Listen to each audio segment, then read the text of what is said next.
center field camera out. It's not there yet. Hold on. Okay, what do you see there, Tom? Good.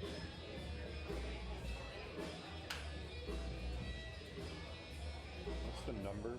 The last 3 digits of the number down below there?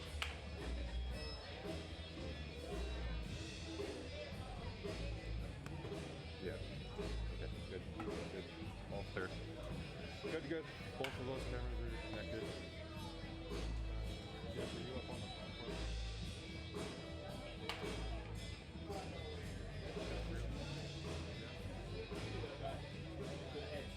I know you're down for it, yeah.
Oh, thank you. Yeah, sorry.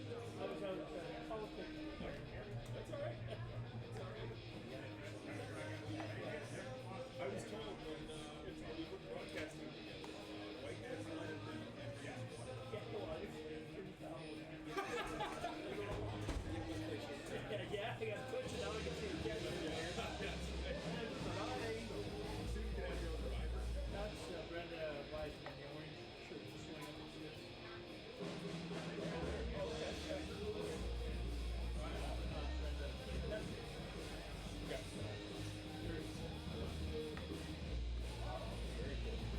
CKSS, Brad? For how long is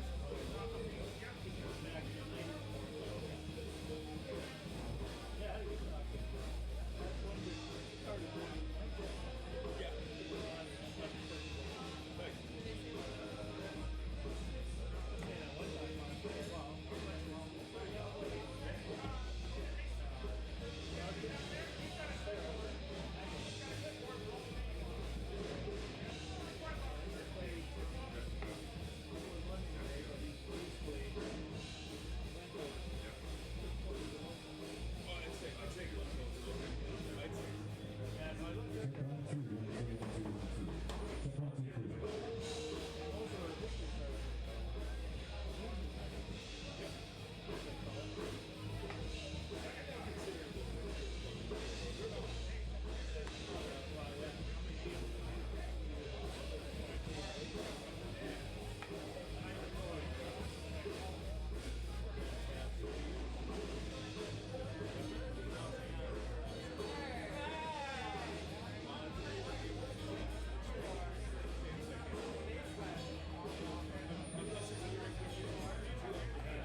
Next week we have what, Friday, Saturday?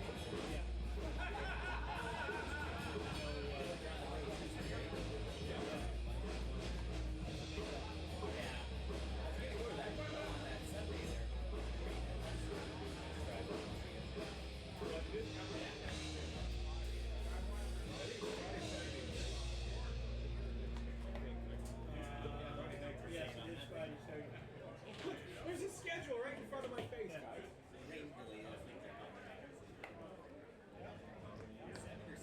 7:30 Friday, 7 o'clock.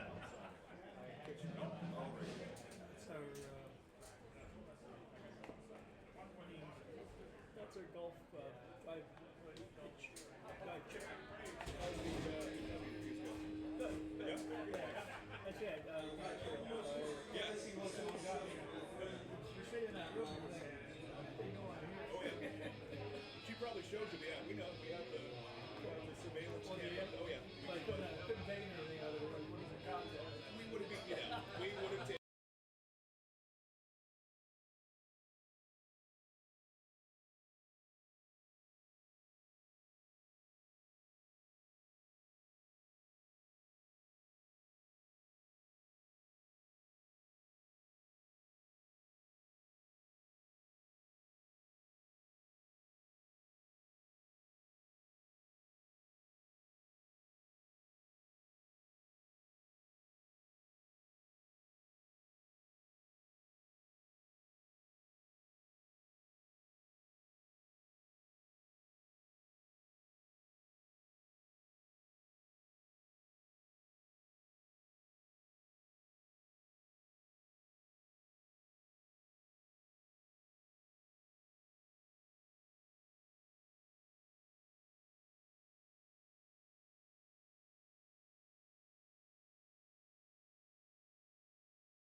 here this afternoon, and this is the kind of baseball night that just makes you feel good all over.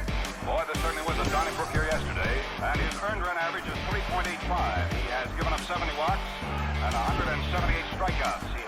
He has 25 home runs and 98 runs driven in. He's a right-hand hitter standing deep in the plate. The pitch swung on by Keene. Line shot to left field, base hit.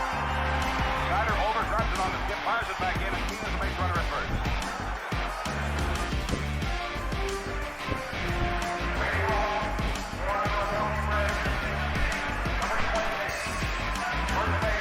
Now here we go. Stepping in to lead off in the ball game will be young.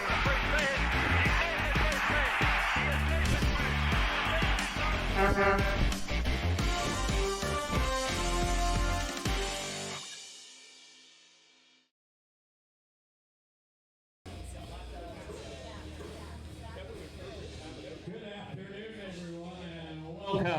You are looking live at Bergie Jenkins Field at Rotary Park. An absolute spectacular day for baseball.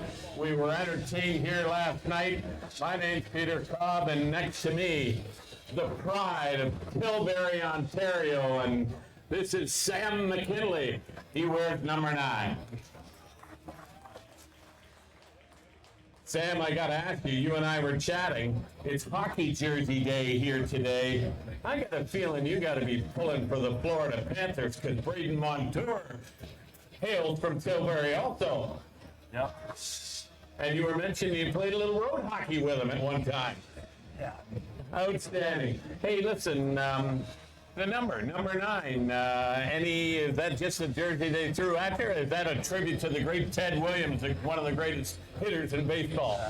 Ted Williams and Roger Clemens. Oh my, okay, the Rock, I should have known, a pitcher. And you drew some heat here last night. You're a former UCC Lancer. You went to St. Clair College. Have you always been pitching, or are there other positions that interest you too? Well, for a long time I was just hockey too, so then just walked on at St. Clair and then stick with baseball after that. Right on, and I believe you might have played a little out there in Blenheim, Ontario for the Blaze. Is that not right? Yep. I remember those days. I got to tell you, Sam McKinley, folks. Well, listen, we want you much success this year when you're on the mound. Keep bringing the heat and keep entertaining this sold-out crowd here whenever we're at home. Thank you. All right. That's Sam McKinley. I'm Peter Cobb. Meg is behind the camera. We're going to send it upstairs to Ed Myers, and I believe Mike Renier might be on the mic here tonight. Mike Renier, the voice of the Chatham Maroons. Absolutely. And one more story I got to tell you about Ed Myers. He was a pitcher. He threw both ends of a no-hitter 3 times in his career. I want you to think about doing that someday. All right, we'll be back with more baseball right after this. Whether you're commercial, industrial, or residential, Enyo Pest Advisors are here with passion and integrity to help. Call us for a no-obligation quote today, 226-627-4944. Enyo, bigger than bugs.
As we welcome you live to Fergie Jenkins Field on an absolutely beautiful Saturday afternoon. Come on in. Chatham-Kent Barnstormers baseball is back on the air. Game 2 out of 3 games in a row here at home for the Chatham-Kent Barnstormers.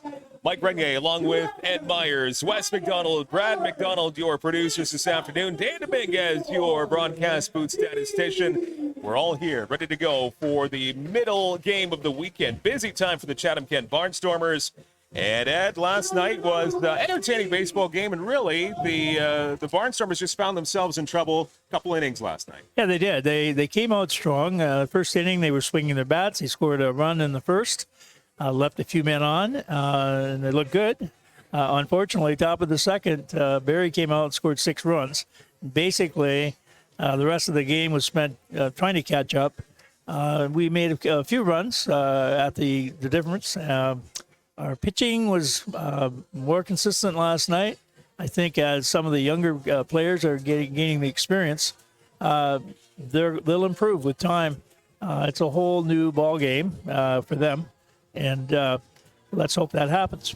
Pun intended. Yes. On the mound last night, it was Kenny Williams, 4 2/3 innings for Kenny, and overall, you're starting to see some signs that things are going to kind of round into form for him as the season goes along. Yes, he got behind a couple of batters, and as we were saying last night, as we look out over the field, there's 2 big trees in right center and left center field, and that seems to be home run alley here. And the irony is it's mostly right-handed batters. They're hitting the ball right to center field, and he got behind a couple of batters, gave up 6 runs in that inning, and basically it was really difficult to catch up from that point. And I think you and Chris were saying last night on the broadcast that you've got some power hitters that love that right field. We'll call it a porch. Not really a porch, but you got that real big target, that barn in right field that is so inviting. And a number of players have cleared that barn in right field and in center field, but we haven't seen anybody clear the fence in left yet this year. No one has hit to left field, and a home run anyway. They've hit the ball to left field. Quite a bit longer to left and left center toward the score clock. But maybe as time goes on, we're going to have to force some of those right-handed hitters to hit the ball the inside pitch, and maybe not be able to clear the fence when they do. So the Barnstormers again coming into this afternoon's game, got a 3-8 record. Recently they snapped their 7-game losing streak on the road, but again we're on the wrong end of an 11-5 score against Barrie here at Fergie Jenkins Field last night. Movie night sponsored by Tim Hortons here at Fergie Jenkins Field. Today is hockey afternoon and sponsored by Fortress Tavern in Chatham on Grand Avenue East. And we've got a special, you were saying these are going to be their normal Sunday jerseys, I guess, going forward. We've got some special hockey-inspired jerseys for the Barnstormers. Yeah, I didn't, it was a surprise to me. I didn't really realize they had a third set of uniforms that they're calling their Sunday set, but they are definitely a hockey shirt, short-sleeve hockey shirt with the big Barnstormer logo on the front. They look neat. And Hockey Day, Brian Wiseman tossing the first pitch, of course, hockey legend here in CK, former Chatham Micmac back in the day, Junior B hockey franchise. He's got his number up in the rafters of Memorial Arena just down the street from here. And hopefully we can talk to Brian as we continue through the afternoon. But good to have him back home. You taught everybody, really. Here in CK, well, that's what I say. If you live long enough, you do. But I taught him at CKSS, and his sister Brenda, who's here today, who happens to be Eric Pettipiece's mother. So it's a good day for the Wiseman family. Brian, an assistant coach in the National Hockey League, spending some time with the Oilers a little while ago, now with the San Jose franchises. They're kind of working their way back up. Yep. I talked to him last night after the game, and he's here for the weekend. I think he's going back either tonight or tomorrow, but it was good to see him. And I haven't seen him in a while. He was an interesting high school student because he was so involved in hockey.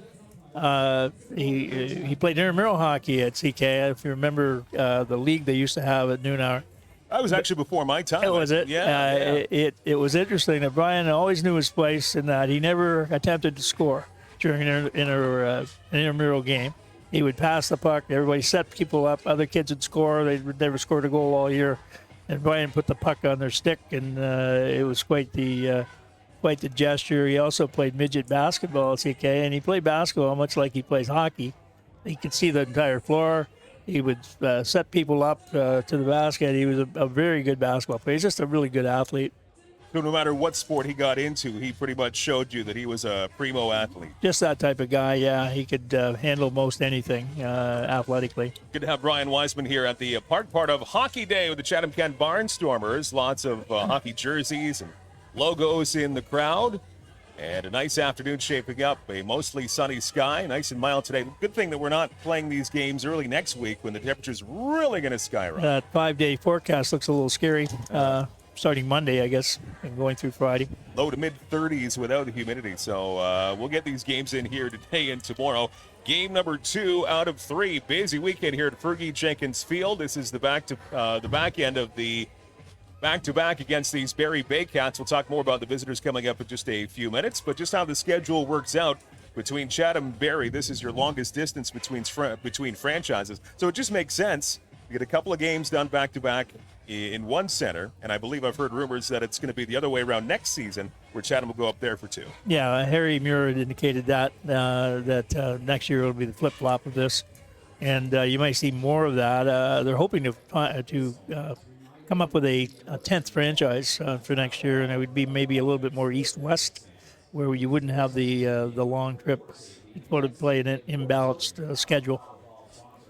Managers heading to home plate, exchanging the lineup cards as we're just a few minutes away from opening pitch here at Fergie Jenkins Field. The Barnstormers and the Barrie Baycats, their second matchup in as many days. 11-5 win for the Baycats here at Fergie Field last night. And what a night it was for Spencer Marcus, right at the top of the lineup, and he'll be leadoff once again here this afternoon. But 4 out of 5, and Spencer, don't look now, but he's right at the top in terms of the league batting average. Yeah, with his 4 hits last night, he got his batting average up, 452. Yeah. Overnight, they had the stats printed this morning, and that's quite a bump up in one night.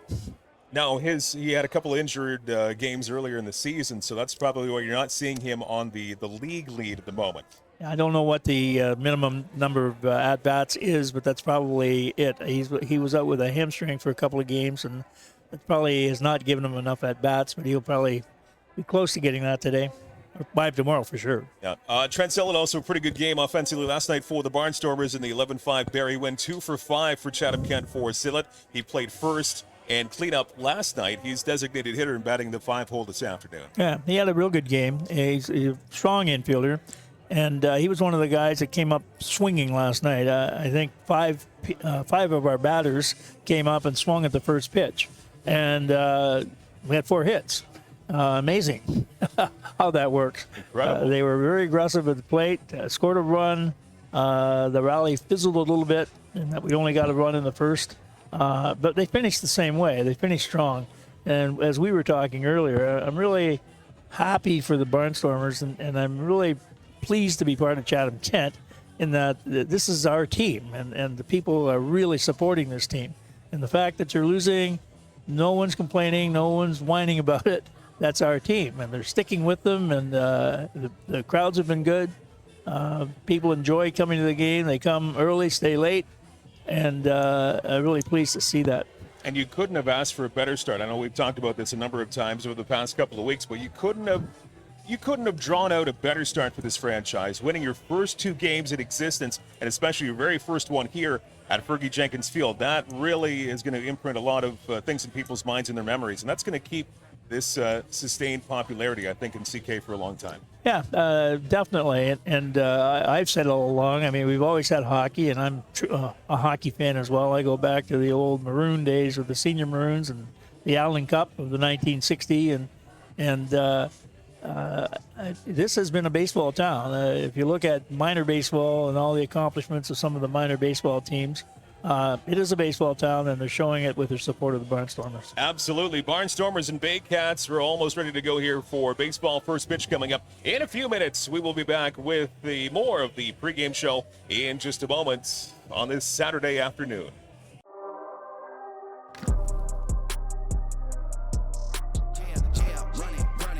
I really feel it's my time, think it's my year. I really feel it's my time, think it's my year. They gon' have my jersey early, whole crew coming, had to work something, cause I had nothing in my pocket, yeah, I did all that. Big plans, partners trying to make profits, yeah, I did all that. Work, sweat, and tears breaking, even no wins, yeah, I did all that. Had to make it happen, putting hours in my practice, I did all that. Yeah, run it, ooh, I really feel it's my time, think it's my year, yeah, I really feel it's my time, think it's my.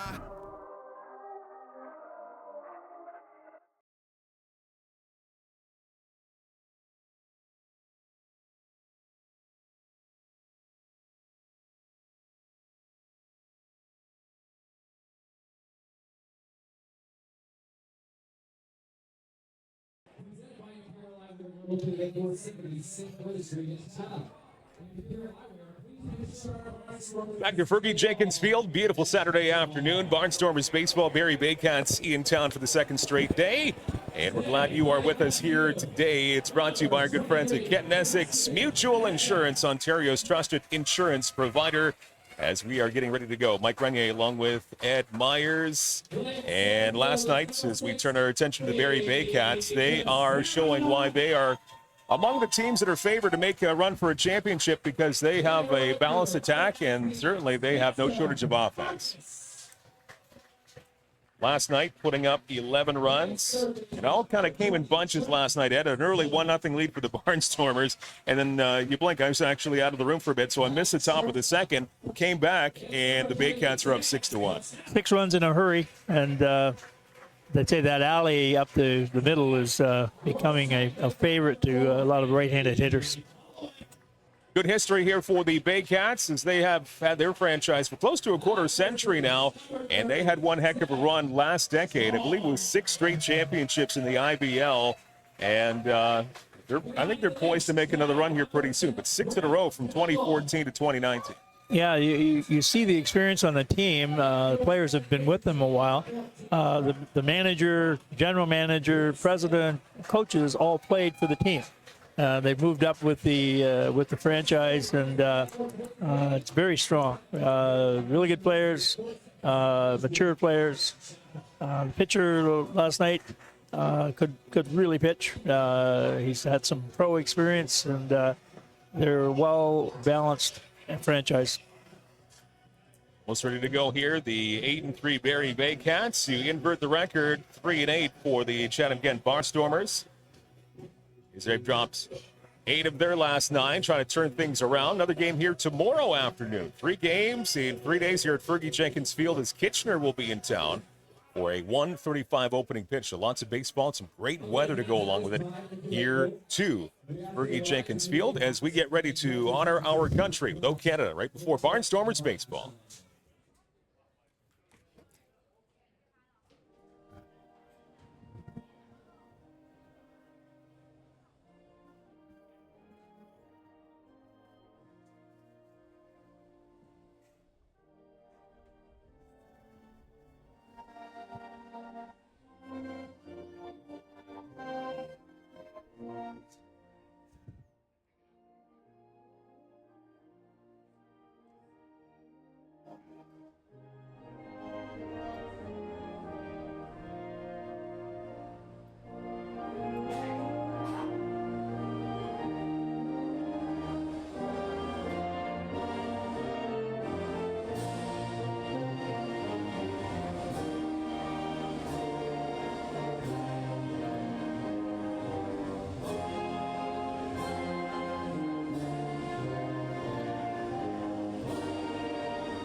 Getting ever closer to go here with Barnstormer Baseball. Mike Renier along with Ed Myers. 8-3, the Baycats of Barrie coming into today's game, following up an 11-5 win over Chatham-Kent last night. And the Barnstormers trying to turn things around for the last part of this 3-game homestand today and tomorrow afternoon. They are 3-8. Barrie today, and Kitchener in for tomorrow. And your lineup for the Barrie Baycats.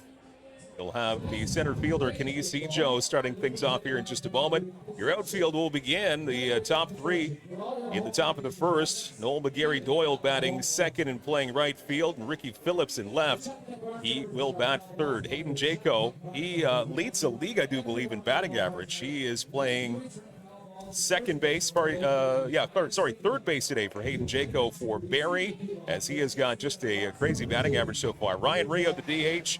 Adam Odd, shortstop. Noah Hull at first. Tyler Plumpton is the catcher, batting eighth, and batting ninth at second base is Brad McGuinn. And Carlos Sano, your starting pitcher for the Barrie Baycats, and his counterpart warming up before we get going here for the Chatham-Kent Barnstormers. Brock Whitson, hometown boy, gets a start for Chatham-Kent.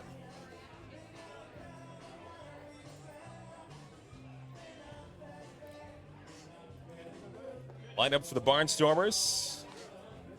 We Spencer Marcus, he's playing right field. He'll lead off in the bottom of the first. Lee Kucera's in center this afternoon. Seth Strong, he'll bat third in the lineup for Chatham-Kent. He's playing first today. Dan Patel is your cleanup hitter. He will be at shortstop. Trent Sillett's your designated hitter. Anthony Polowicz at second base. Braxton Haggith is in left. Greg Campbell, your catcher, batting eighth, and batting ninth, Jalen Butcher. He's your second baseman. So those are your lineups this afternoon for the Baycats and the Barnstormers, as we are ready to go on an absolutely beautiful Saturday afternoon. Great weather all weekend long. 3 games in 3 days here at Fergie Jenkins Field. 22 Celsius right now, 72 Fahrenheit. Just a light breeze coming across the field as well as we're getting ready to go. Whitson on the mound for the Barnstormers. Looks in. And your first pitch of the day just misses the inside corner. 1:36 Eastern Daylight Time. We're underway. IBL action. One of 3 games in the IBL this afternoon. We'll keep an eye on the other 2. As Whitson looks into this one, this time right down the middle, and evens up the count at 1 ball and 1 strike.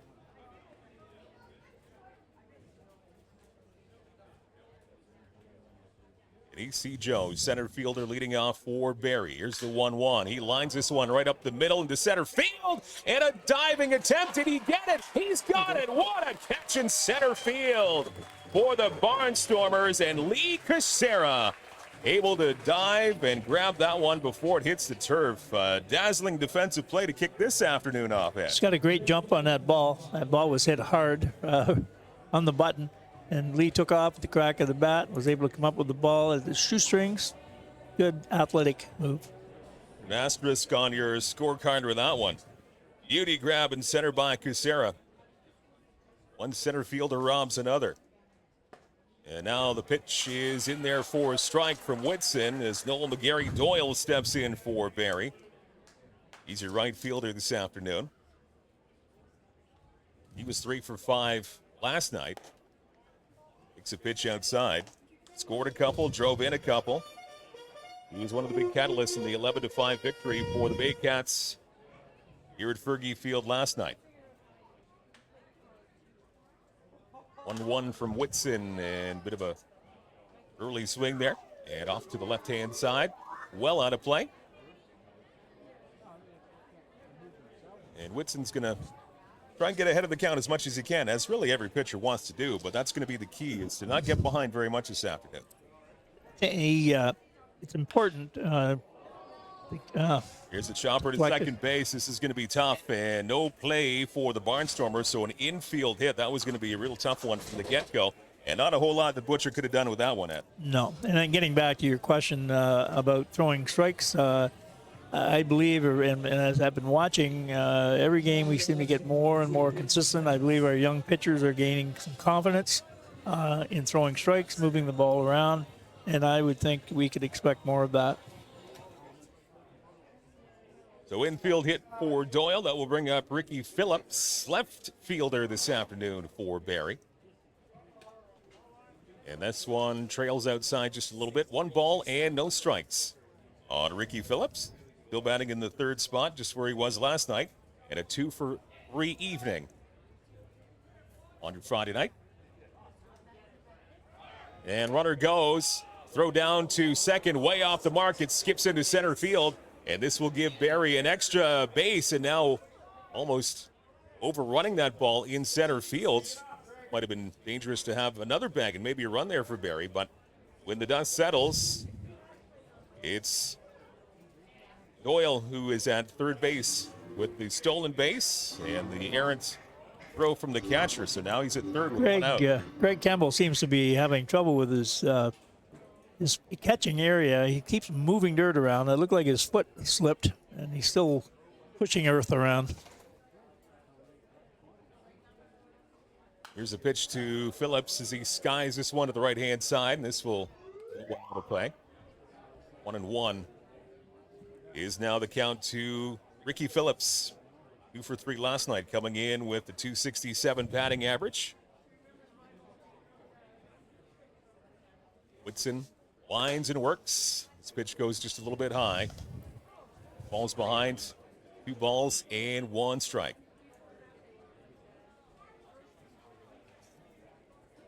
Another excellent crowd. Beautiful weather to go with it here at Fergie Jenkins Field. Whitson ready with the 3-1, and another swing and a foul off to the right-hand side. Yeah, this will fill up the count. 3 balls and 2 strikes. One of the things I would really like to get a hold of is a jug gun. Try to figure out how fast these guys are throwing the ball. I think it'd be valuable up here or anywhere in the stadium to see that and to use that. Whitson ready, and the 3-2 pitch inside, ball 4, and Phillips will draw a walk and put runners at the corners with 1 out here at the top of the first, still scoreless. So if anyone is selling a radar gun, you tried Kijiji or any of those online Facebook marketplaces, you might be able to find something there. It's fun to see because you get fooled sometimes. Some people are sneaky fast, and you really don't know how hard they're throwing, and it's hard to judge just sitting here looking down toward the pitcher. We're going to add that to your job description too. Be Christmas careful, list, right? Yeah, be careful what you wish for. Playing third base today, Hayden Jaco in the cleanup spot. He takes the first one on the outside corner as Whitson gets ahead of Jaco. Strike 1. Down to the hot corner defensively. And in the cleanup spot. Got it 5th last night. Jaco with a big night. 3 for 4. Driving in 3, scoring 2. .464 batting average. Right at the top of the IBL early in this season. A big threat here at the plate. 2 on and 1 out. Runner goes from first to second, and Jaco follows this one back to the netting. And Phillips will have to retreat back to first. That's what we've seen quite a bit here early on this season. A lot of the visiting teams are running wild on the Barnstormers. Yep, they got to get a good jump there. Maybe we're going to have to vary some of our stretch positions, look over more than once. Look more like a hit and run in that situation than a stolen base. Whitson in a good spot. He is up, no balls, 2 strikes on Hayden Jaco. Runners at the corners, 1 out. And the 0-2 pitch, and this one gets away from the catcher. Runner was moving, play at the plate, and he is out at the plate. Cut down, Campbell back to the pitcher, Whitson, and that is huge. 2 out, no runs across, and taking second base, but I think the Barnstormers will absolutely take that one as Phillips is now at second base, but now you have 2 out, and that's going to invigorate your team. 2 really good plays there.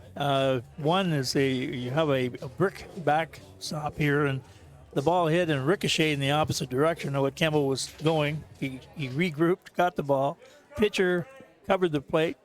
Excellent backhand throw. It was a super play with the result being an out. And Whitson now ahead, 1 ball and 2 strikes, trying to end the top of the first. Here is the 1-2 pitch, and it gets him in the left elbow. And that's a bit unfortunate when you were up 1-2 on the batter as you sent him to first base. So a hit by pitch. And Hayden Jaco will take first. Here's Ryan Rio, your designated hitter. So again, that's something we've also seen more than we probably want to early in this season. A lot of hit-by pitches by the pitchers of the Barnstormers. Yep. Young and inexperienced, I gather. Excited. And some of the guys are not in a big hurry of getting out of the way of those pitches either. Just sort of turning the shoulder in and taking them. Here's some power here with Rio stepping in. He takes the first pitch in for a strike. This guy was hitting the ball so far last night in batting practice. They had 3 of their fielders out on the soccer field during his being at bat. He probably had no problem getting those balls to them either out there. Hometown Barrie native Rio. Left-handed batter takes a big cut, fouls it straight back. And once again, Whitson finds himself ahead of the count. No balls and 2 strikes. He's a big man. 275 pounds. Plays a good first base. Good ball player. First team All-Star from last year.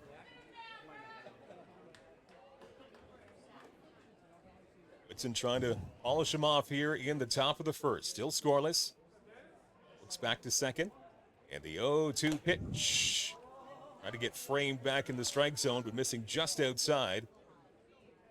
Plate umpire not budging on that one. Justin Van Horn, your home plate umpire this afternoon. Steve Cochran at first. Dana Case at third. Your umpire trio this afternoon.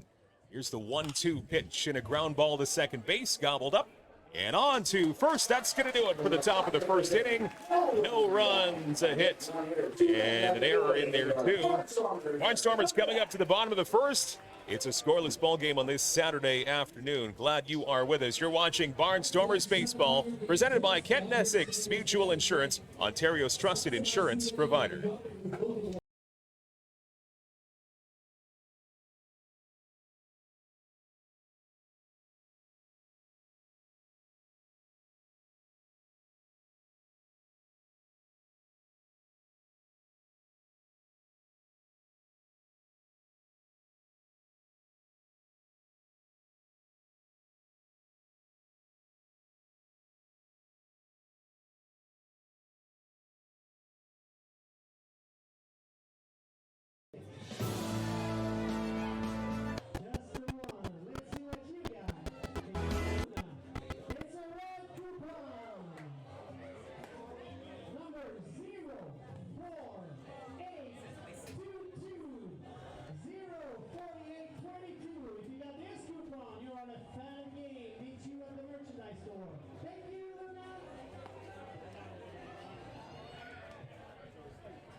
Not good. Back here at Fergie Jenkins Field on this Saturday afternoon, Barnstormers Baseball. Mike Renier along with Ed Myers, bottom of the first. We're scoreless. And Spencer Marcus strolls into the batter's box. And pitch number 1 catches the outside part of the plate. 0-1, Carlos Sano, your starting pitcher for the Barrie Baycats. And this one fouled off. End of the bat by Marcus. No balls and 2 strikes. Barnstormers will be in tough against this pitcher this afternoon. Looks like Ed. Looks like a pretty imposing figure, and he's got a good fastball. Good-sized pitcher. He didn't say he's listed at 6'1". And he looks bigger than 6'1", actually. This is the top part of the zone. 1 ball and 2 strikes on Spencer Marcus. Big night last night at the plate. 4 for 5. Here's the 1-2 swing and a miss as Marcus strikes out. Took a little bit off that one. Spun the ball. Changed the speed. Fooled Marcus. So bring up Lee Kucera. 4th game started for Sano so far this season for Barrie. Coming in with a very good 2.93 ERA coming into this afternoon's game. Finds the strike zone there. Strike 1 on Lee Kucera. 0-1. Blowing outside. Gil Rondell and the pitching coach made a good point Thursday at the luncheon. But taller pitchers don't have to throw the ball as far. He's right. It's a very good point. A good start for Sano in this 2024 campaign for the Baycats. Behind the count to Casera, 2 balls and a strike. And a good fastball again outside part of the plate. Casera could not catch up. And the count even up, 2 balls and 2 strikes. Scoreless here in the bottom of the first. Here's the 2-2, swing and a miss. Down in the strike zone. Again, Casera couldn't catch up to that one. So back-to-back strikeouts for Carlos Sano for Barrie. And that will bring up fan favorite Seth Strong, who's third of the batting order this afternoon.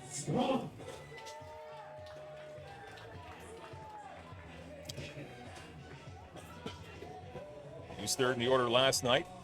Panda 1 for 4 last night, driving in a run. And this one he gets a hold of. So this will be far foul. He got a pretty good pitch to his liking and let her go. It fell well foul. No balls and 1 strike. 0-1. This one in on his hands a little bit. Jams him and he pops it up to first base in the sun, and it's going to go past the first baseman. He loses it in the sunshine, and Strong and the Barnstormers will take it. Noah Hull just either misread it or couldn't see it in the sun, so an E3, and that's going to give the Barnstormers some life. Air to the first baseman, and this one will continue. Here's Dan Patel, your cleanup hitter, will stroll in here. When you're fielding and you start backpedaling, you know you're in trouble. It's like he just couldn't win against that sun. Bright sunshine here this afternoon. First pitch goes down in the dirt. Dan Patel, ball 1, your shortstop this afternoon.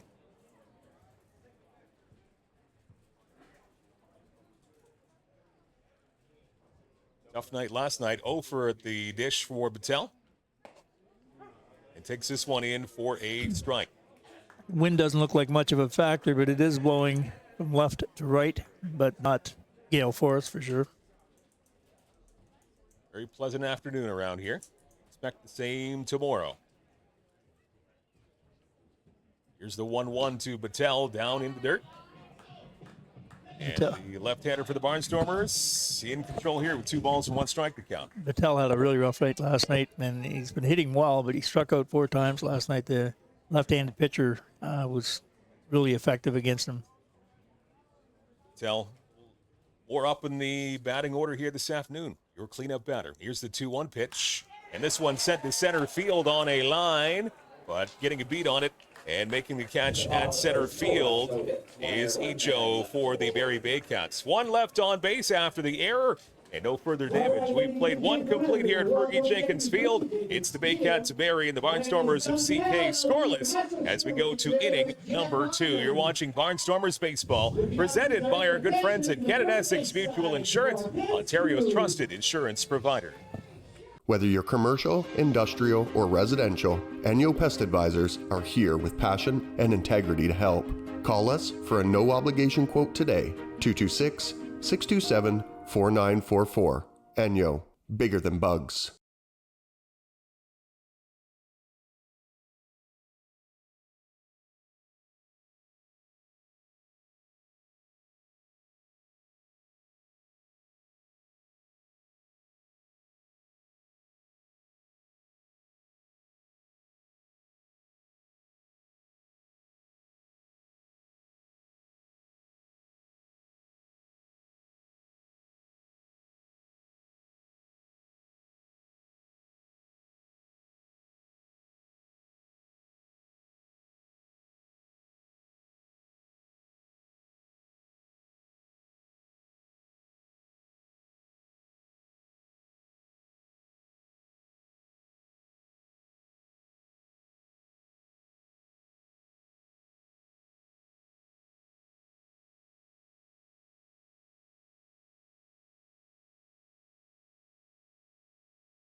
Back to Fergie Jenkins Field on Tweedsmuir in Chatham. It's Barnstormers baseball, top of the second. We're scoreless.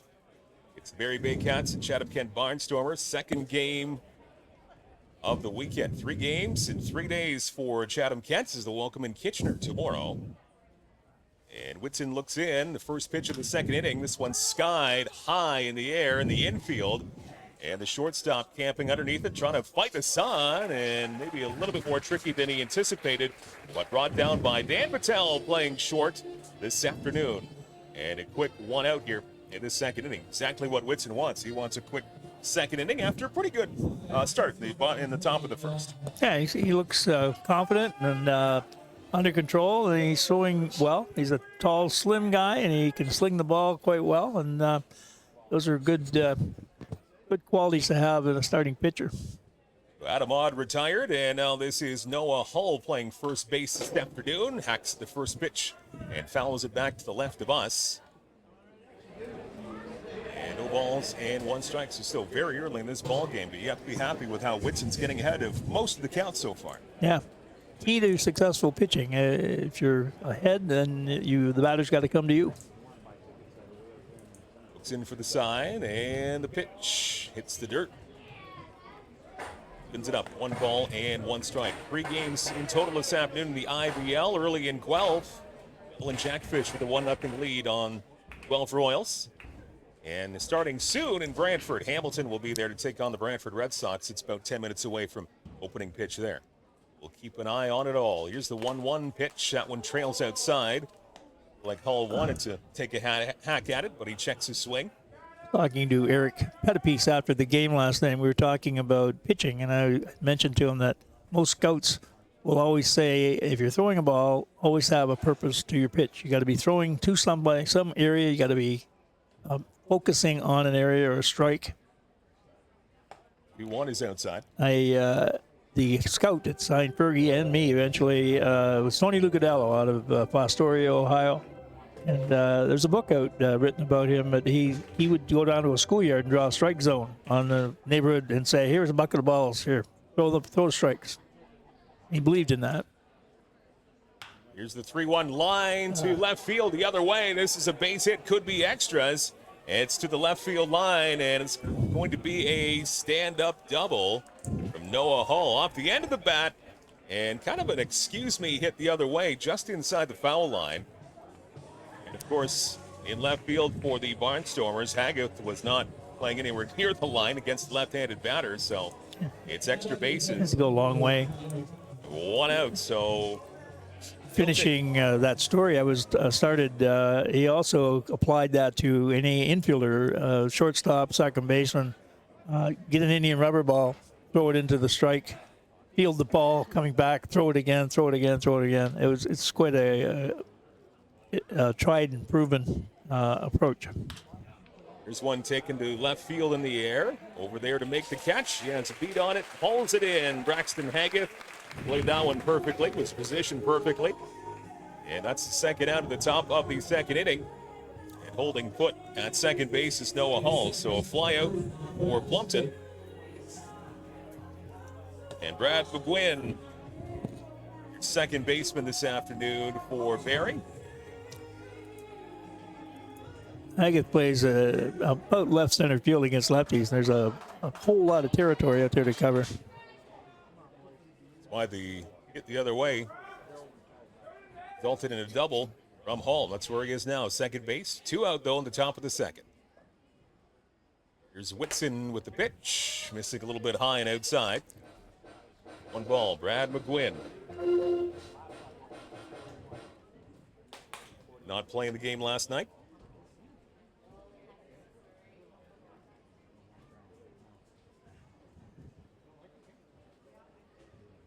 Here's the 1-0. This one trails outside once again. And 2 balls and no strikes from Penetang.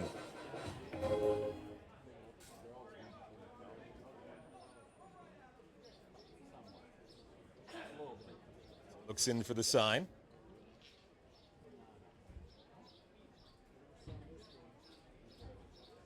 Balls and no strikes, preoccupied with the runner at second base. Still looking back there. Now he will deliver to the plate. And once again, misses the mark. 3 balls and no strikes. So obviously Noah Hall is starting to get inside the head of Brock Whitson here. It's a long delay there on the stretch. I'm surprised the time wasn't called out or the batter didn't step out. Here's the 3-0, and this one misses. Just a little bit low, it appears.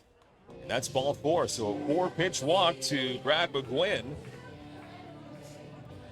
And we continue the top of the second. We'll go back to the top of the order. And AC Joe, your center fielder, step in. First and second, 2 out for the Barrie Bay Cats. Joe starting off the game with the fly ball to center field, and actually it took a great defensive play by his counterpart, Lee Casera. Diving catch, first out of this ball game. Whitson trying to get out of this second inning. Unscathed. Nice little slider drops in there. And strike 1 as he starts the Baycat center fielder with a strike. Good pitch. He let it go. Let it take its natural course, and very effective pitch. Whitson still looks back at second base. Here's the 1-strike pitch, and this one's skied again, really high in the air. Center field goes back to his counterpart once again. A much easier catch this time for Lee Casera. He hauls it in for the 3rd out. We're an inning and a half into this ball game, and a beautiful Saturday afternoon. To the bottom of the second we go. We're scoreless. Barrie and Chatham-Kent.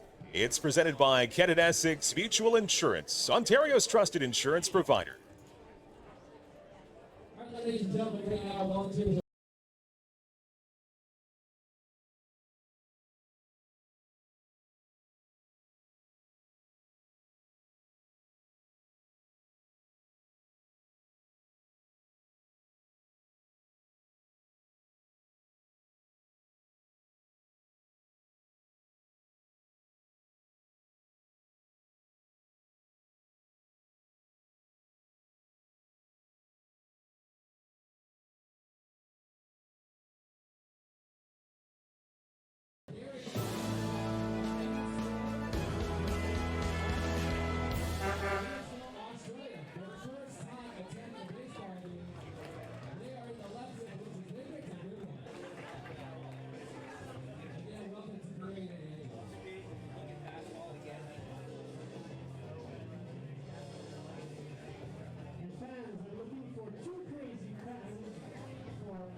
Bottom of the second here at Fergie Jenkins Field in Chatham. Mike Renier along with Ed Myers. Glad you're here with Barnstormer Baseball against Barrie Baycats. Beautiful afternoon. And first pitch swinging. Towered into the infield along the left-hand side. Will it stay into the play? And now, again, the sun may be playing some tricks on the infielders for Barrie, but that one is hauled in. Staying with it was Hayden Jaco. He had a lot of problems with that one again. So that's the second time we've seen, presumably, Barrie kind of fighting the sunshine. Yeah, I don't know what's going on up there with it. It's a mysterious force up there. The wind does not appear to be blowing that hard. The sun is sort of partly cloudy right now, and it's not like it's glaring in everybody's eyes, but there's been 3 fly balls that people have had trouble with. That was off the bat of Sillett. Now here's Anthony Polowick, our second baseman here this afternoon. He takes one in 4 strikes, so the count is even up at 1 ball and 1 strike. Follow-up pitch just misses a little bit inside, and Polowick ahead of the count, 2 balls and 1 strike. Pitcher this afternoon, Carlos Sino. Or Barrie. He's ready. And the 2-1 pitch is fouled back. Again, just to our left. Huh. Came out here. Bouncing baseball. Follow the bouncing ball. 2-2 on Anthony Pollowick for the Barnstormers. One out, bottom second. Here's the pitch from Sano, and that one be brought back a little bit. Be coming way inside, but now the count is filled up. 3 balls and 2 strikes on the Barnstormers' second baseman this afternoon. Sano ready. Here's the 3-2 pitch. This is grounded to first base and just fouls. It kicks on the other side of the line before it hits first base. So Pollowick will get another hack at it here. 3 balls and 2 strikes. It remains. If we can get something started here. 1 out, nobody on. Sano looks in. He's ready. And the 3-2 pitch is low. Ball 4. Good patience by Anthony Pollowick. He draws a 1-out walk. And that will bring up the left fielder, Braxton Haggith, for the Barnstormers.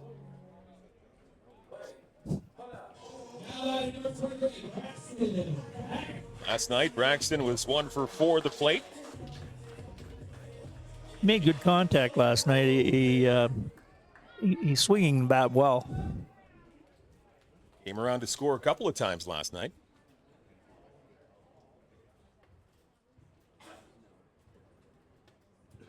Pitch from Sano. It hits the outside part of the plate. He gets ahead of Haggith. 1 strike. Left fielder for the Barnstormers here this afternoon. Here's the 0-1, swing and a miss. A mighty swing from Haggith. Couldn't catch up to it. And now he falls behind. No balls and 2 strikes. I was just going to say that. He threw the ball by him. And whether he wasn't ready for the pitch or whether he's swinging that hard, I'm not sure. But the ball was definitely by him. Runner at first with a modest lead in Pollowick. This one fouled off. Gets the end of the bat on it.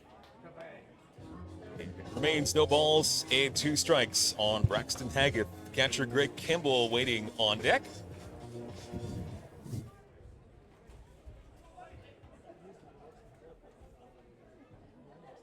Sano digs in.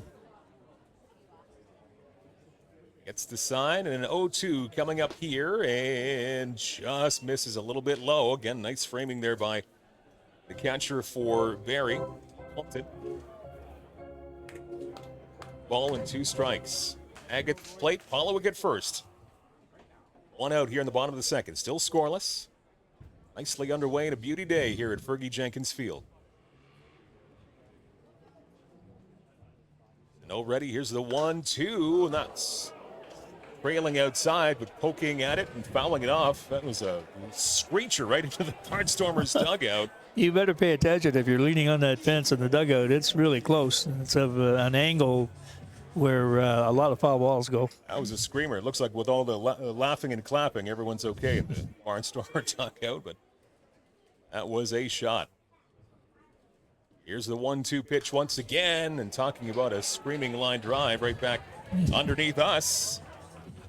Another foul ball, so good at bat here for Braxton Haggith. He's hanging in, fouling off quite a bit of pitches. Remains 1 ball and 2 strikes. Pollowick's modest lead continues at first. Sano ready, the 1-2 and a ground ball to second. Could be 2 to second 1 on to first. And it's going to be a fielder's choice. And it was unable to be dug out of the dirt at first base, but I think maybe Haggith would have beaten it out anyway. Yeah, he really got down the line. Again, not knowing how quick he really is, he saved a double play for sure by hustling down the line. Fielder's choice for Haggith. He will be at first base. Pollowick retired at second. And your catcher batting 8th this afternoon, Greg Kimball, now strolling in here for the Barnstormers, trying to keep things moving. Still looking for the game's first run. Barnstormers still looking for their first hit of the afternoon. Pitch to Kimball. He gets a little bit of it, fouls it off the plate. And strike 1 on Greg Kimball. Jalen Butcher waiting on deck, trying to get a turn at bat here in the second inning.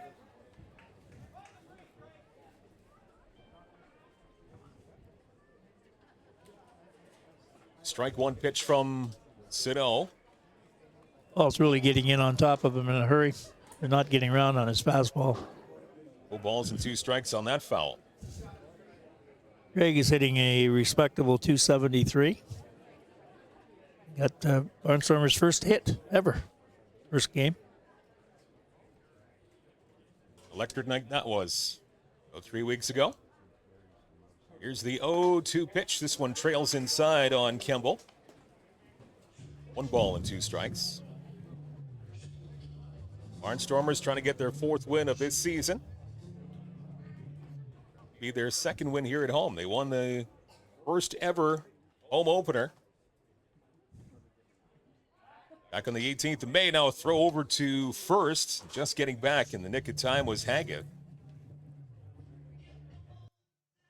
Another game at Fergie Jenkins Field here tomorrow afternoon. 1:30. Kitchener will be in town.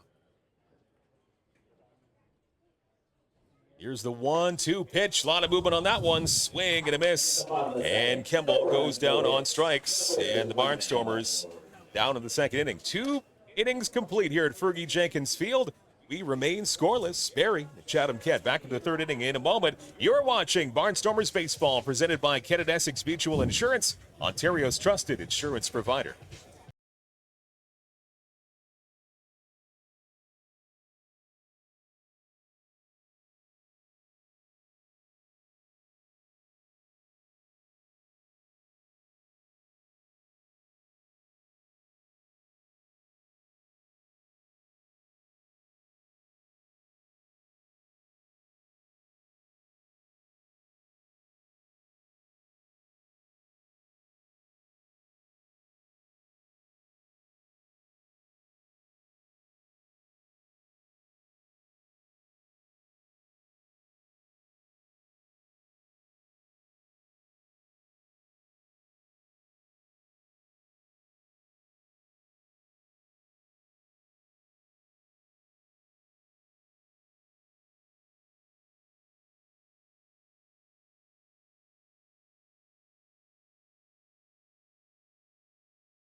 Top 3rd here at Fergie Jenkins Field. Mike Renier along with Ed Myers on this hockey day at the ballpark. Brought to you by Fortress Tavern on Grand Avenue East in Chatham.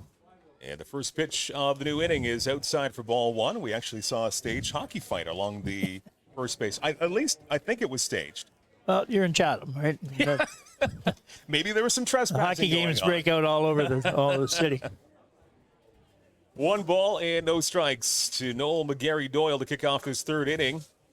And the pitch just misses the outside part of the plate.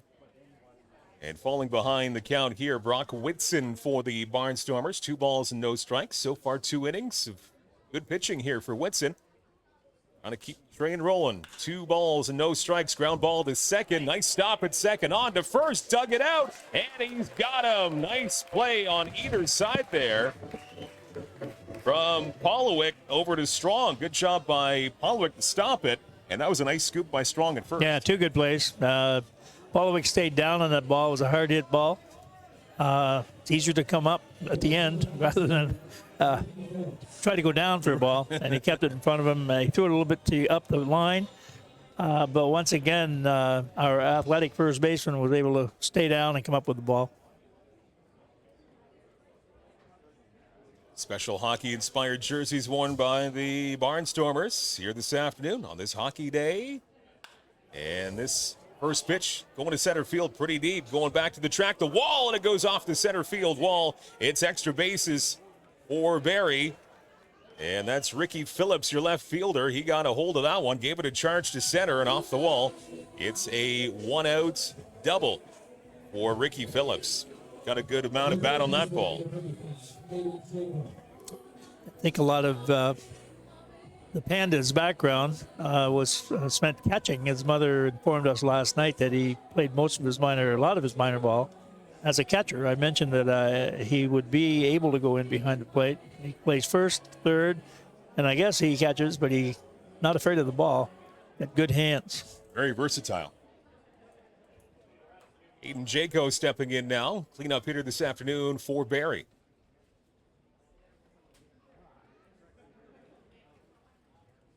And it's second with one out. This one outside. Nice stop there by the catcher, Kemble. 1 ball and no strikes. First time up, Jaco got plunked. Hit by pitch, but no further damage back in the first inning. So officially 0 for 0 for Aiden Jaco. Third baseman this afternoon. He takes this one just a little bit high. And Whitson falls behind once again. 2 balls and no strikes. You hope this is not a trend. You fall behind the hitter. We were talking about catchers a few minutes ago, and one of the interesting traits that they look for in catchers is quick feet. And Fukuda certainly exhibited that last night. Made some good plays. Here's the 2-0. And again, another pretty good frame job there by Kemble. Catcher this afternoon for Chatham-Kent, but again does not get the call. 3 balls and no strikes on Hayden Jaco.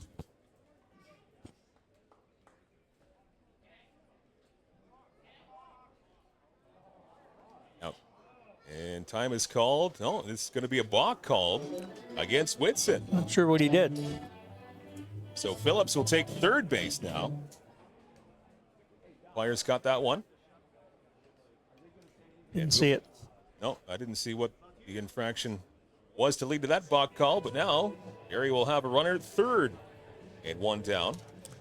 Getting back to what we were talking about with the catchers, I remember Brandon Inge. I hesitate to talk about Tigers in your presence, but do not hesitate whatsoever. I do not believe you. He was a shortstop, All-American shortstop. They drafted him as a catcher. He'd never caught before. They decided him and say, "Yeah, quick feet, a good arm. We're going to make you into a catcher." And he turned in a great career with the Tigers over versatile, yeah. Here's the 3-0, and this rides inside. So second time aboard the base pass this afternoon for Jaco. Following up the hit by pitch in the first, now he walks. So the runners will be at the corners here in this third inning for Barrie. It does not get any easier here with the designated hitter, Ryan Rio. See if we can trade a double play in here. Next ground ball. Second or short. By the way, you should not hate talking about the Tigers. I'm kind of fed up with the Jays. Okay, so okay. That's fine. See, I've stuck with the Tigers forever. That's I've been through some lean seasons. Here's one to first for 1 out to the second. They've got him in the rundown. The run will count, but the Barnstormers will trade the run for the double play. As unconventional as it is, run does count. And 1-0 will be the official score as we head to the bottom of the third. But again, the Barnstormers will take it in exchange for the 2 outs. We played 2.5 here at Fergie Jenkins Field. The Baycats have now taken a 1-0 lead. You are watching Barnstormers Baseball, presented by Kent and Essex Mutual Insurance, Ontario's trusted insurance provider.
Go to the bottom of the third inning here at Fergie Jenkins Field in the sunshine. Beautiful Saturday. Mike Grenier along with Ed Myers. And a 1-0 lead for the Barrie Baycats as they finally break the scoreless tie in the top of this third. But I think they'll take the 2 outs. It was scored on a rather unconventional double play that Chatham-Kent turned at the top of the third inning. So the Barnstormers able to get out of that jam. And only one run across.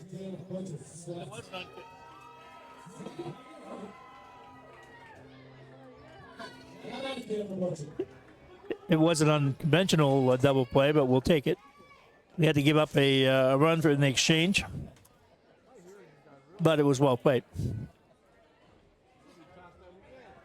Pitch misses the mark a bit as Dalen Butcher strides in to start off this bottom of the third, squaring to bunt. Kick off the inning. 1 ball and no strikes on the second baseman this afternoon for the Barnstormers. Butcher takes it high, now is up 2 balls and no strikes. Butcher's another Chathamite who played most of his baseball in Windsor. Played some football for the Fratmen at St. Clair College. Here's the 2-0 from Rio. Big fastball inside and a swing and a miss. His dad, Corky, played a lot of football and basketball at CKSS. His uncle, Kevin, was a great volleyball, basketball, and track star at CKS as well. 2 for 12 at the plate to kick off the season. Now he lifts a high one off to the left-hand side. And again, this one will go into the stands. It's tough to play that here. It's got, they don't have a lot of territory, but the foul ball is going up like a 9-iron in golf. It's got backspin, and if you don't turn and look to the ball to come to you, it might fool you. 2-2 on Butcher. Here's the pitch, and that goes upstairs, and the count is filled up. 3 balls and 2 strikes. Good at bat here for the second baseman. Start off the bottom of the third. 1-0 Barrie with the lead on the Barnstormers. Here's the 3-2 pitch, swing and a miss as Butcher could not hang on or could not catch up to that fastball. And he strikes out to start off the bottom of the third. Back to the top of the order is number 19, Spencer Marcus. Back to the top of the order and Spencer Marcus.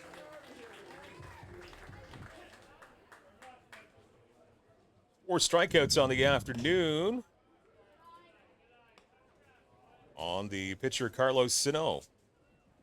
First pitch goes upstairs to Spencer Marcus. He's one of the 4 strikeouts. And now he takes one on the inside corner, 1-1.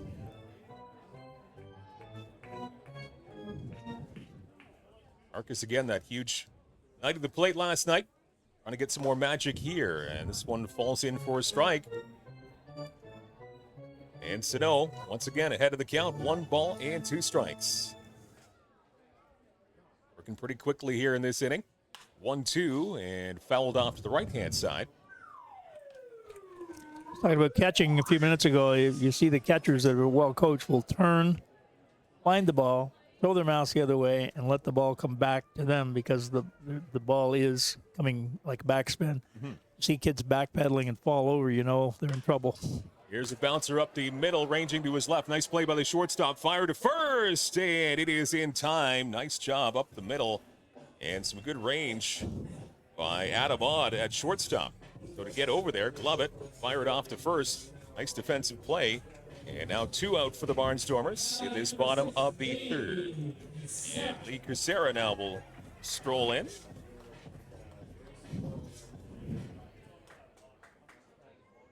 He again was struck out top of the first. First 2 Barnstormers down on K's in this ball game.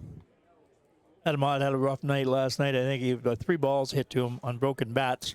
They were squirreling all over the place, and he fielded them mostly well, but he had a rough go for first few innings. Ooh, that one, without the netting, that one was coming right up to us there. Maybe Dan had that one. Maybe Dan Dominguez could have had that one. I would have been hiding under the desk very quickly. 1 ball, 1 strike on Lee Crucera. Here's the 1-1. Big cut.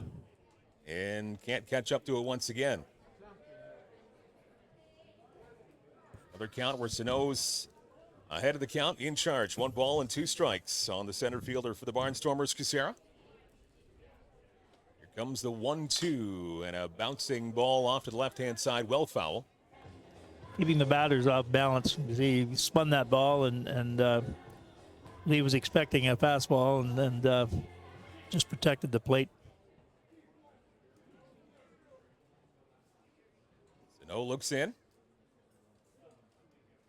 The call he likes, and here is the pitch. This one is skied to right field, and right there to make the catch. Right fielder for Barrie as Noel McGarry Doyle hauls that one in and completes the 3rd inning. 3 complete here at Fergie Jenkins Field. It is the Barrie Baycats 1 and the Chatham-Kent Barnstormers no score. To the 4th inning we go. You are watching Barnstormers Baseball, presented by Canada Essex Mutual Insurance, Ontario's trusted insurance provider.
Adamant strolls to the plate. And we are at the top of the 4th inning here at Fergie Jenkins Field. Here's Whitson's first pitch, just missing inside. All 1. 1-0 Barrie over the Chatham-Kent Barnstormers on this Saturday afternoon. Odd second time up, and he popped out to the shortstop. His first time up just last couple of innings ago in the 2nd inning. One trails outside, 2 balls and no strikes.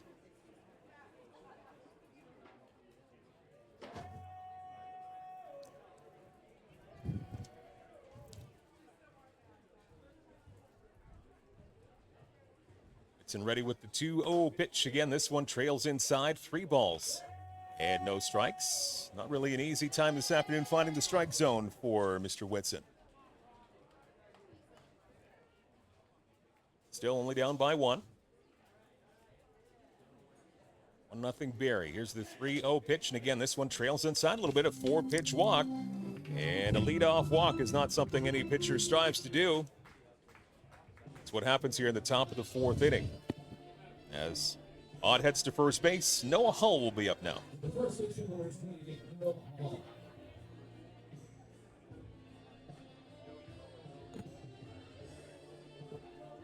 Fourth walk of the afternoon.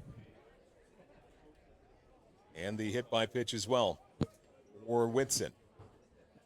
Big hitter here, big chance to get out of some damage as Hull sends one to center field. Both outfielders converging, and it's going to be the center fielder, that's Lee Kucera at center field this afternoon. He hauls it in, so that's a big out. First of all, on the first pitch swinging. And now one base run, I should say, and one out here in the top of the 4th. Looks like Lee took charge in that situation, and fly balls are the center fielders to call. And if the center fielder calls for the ball, the outfielder should yield. And that's what happened in that situation. On remains at first base. Tyler Plumpton now stepping in for the Bay Cats, catcher this afternoon. And he squares to bunt, pulls the bunt back, takes a called strike. Commenting earlier about him letting the ball go, and he's thrown a couple of sliders here in this inning, and he's letting the ball follow its course. He's not trying to make it break. And a modest lead at first, and this one trails inside over the head of the batter, and that's going to move up the base runner. As Odd will take second base. That one probably raising the heartbeat a little bit of Plumpton as that one came right at his head, but over top of him by maybe a foot and a half. Yeah, it got away for sure.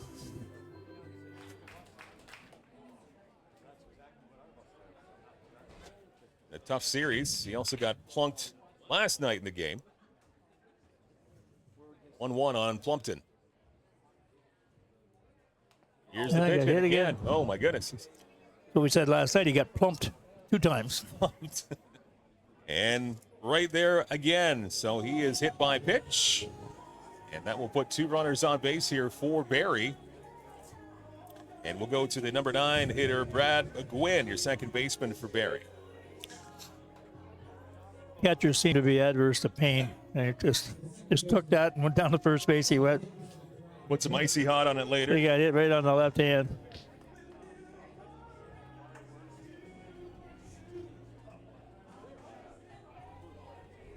Love the walk-up music for some of the Barrie batters here this afternoon. Jeff Hoffman special. Whole New World. Beautiful song.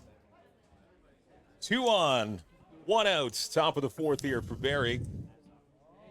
Whitson looks back at second. And here is the first pitch. He gets the strike on Brad McGuinn.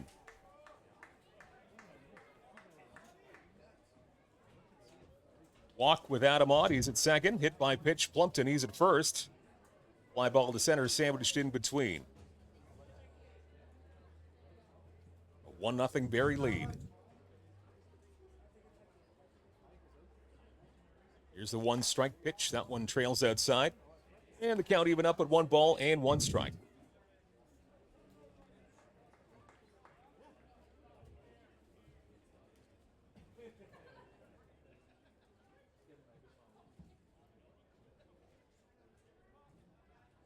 Whitson with the 1-1. Nice pitch, swing and a miss. That one changing directions and fooling McGuinn. Whitson up 1 ball and 2 strikes. Someone tailed quite a bit. Kind of a good, probably 2-seam fastball. So now Whitson getting ahead of a batter in this 4th inning. Looks back at second. Here's the 1-2 pitch, and that one, almost. The crowd here wanting that call, just missing inside. Now we'll leave it up to count. 2 balls and 2 strikes. Just maybe with the lack of control in this inning, just not going to get the really close calls. 2-2 on McGuinn. Here's the runners going to third. Throw down to third base, and that's going to be a double steal for Barrie. Throw down just trailing a little bit wide of the base. What you call the 1 look. Look once at second base, and he's coming to the plate. And if you do that over and over and over again, you're going to have a lot of guys stealing on you. Got to look back. Now 2 runners in scoring position for the Baycats and a 3-2 count on Brad McGuinn, your number 9 hitter. Big pitch here from Whitson. And the 3-2, that one is high. And ball 4, so another walk from Whitson. That's going to load the bases. It's still just 1 out here in the top of the 4th, so out to have a bit of a conversation. It's going to be both Greg Campbell, the catcher, and it looks like Gil Rondone's going to stroll out there too, pitching coach for the Barnstormers, to have a chat with his pitcher. We're talking about the weapons that the pitcher has holding runners on, especially at second base, because you can do a variety of things. First of all, you have the ball.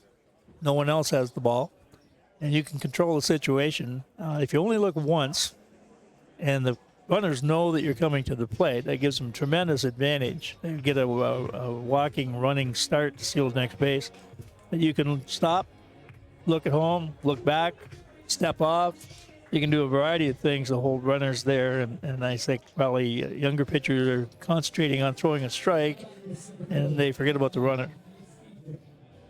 Rondon says his piece. Back to the dugout, and your situation here, bases full of Baycats. And just one out here, top of the fourth, 1-0 Barrie with the lead. And looking for more. It's wanting to bear down and keep this a 1-0 deficit. Here's the first pitch to Ejo. He gets underneath this one. Will it stay in play? Over to the first baseman. There's Strong. It stays in the park. And Strong hauls it in. So one pitch, and that's the second out of the inning. So that's a big one for Whitson and the Barnstormers. It's really reliable. When you see him going after the ball, you have confidence he's going to wheel it in. So now, much different dynamic. Bases remain loaded, but now 2 out.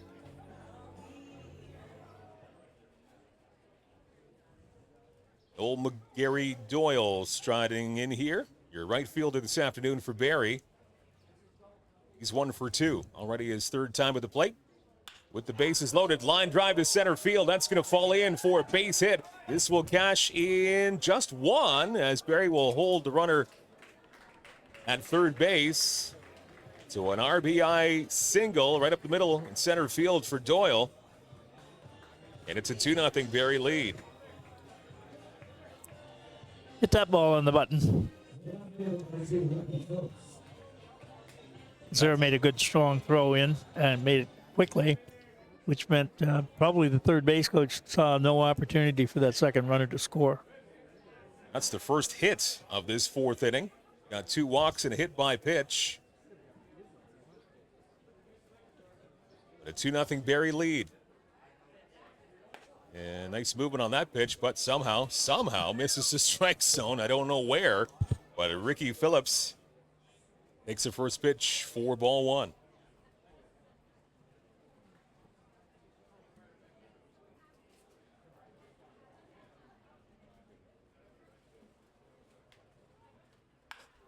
And a liner caught at third base. Beautiful play. A screaming line drive. And Jalen Butcher with a nice play at third base. Snags it for the third out.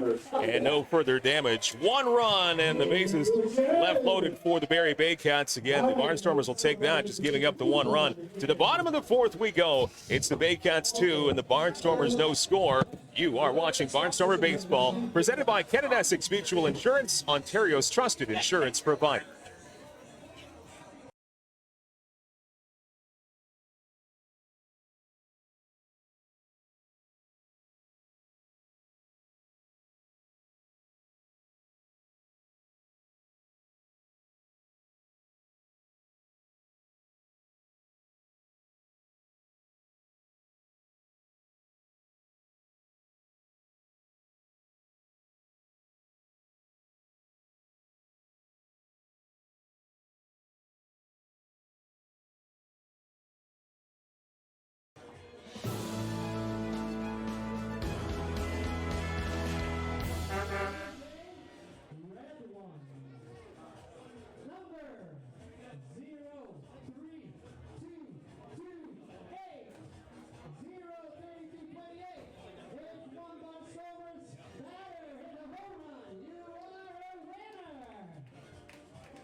Panda leads off the bottom of the fourth for the Chatham-Kent Barnstormers. Seth Strong at the plate. It a 2-0 lead for the Barrie Baycats. Mike Renier along with Ed Myers. And now there's a conversation along the right-hand side here. Like the manager for Barrie having some kind of conversation here. I wonder if there's a lineup change coming.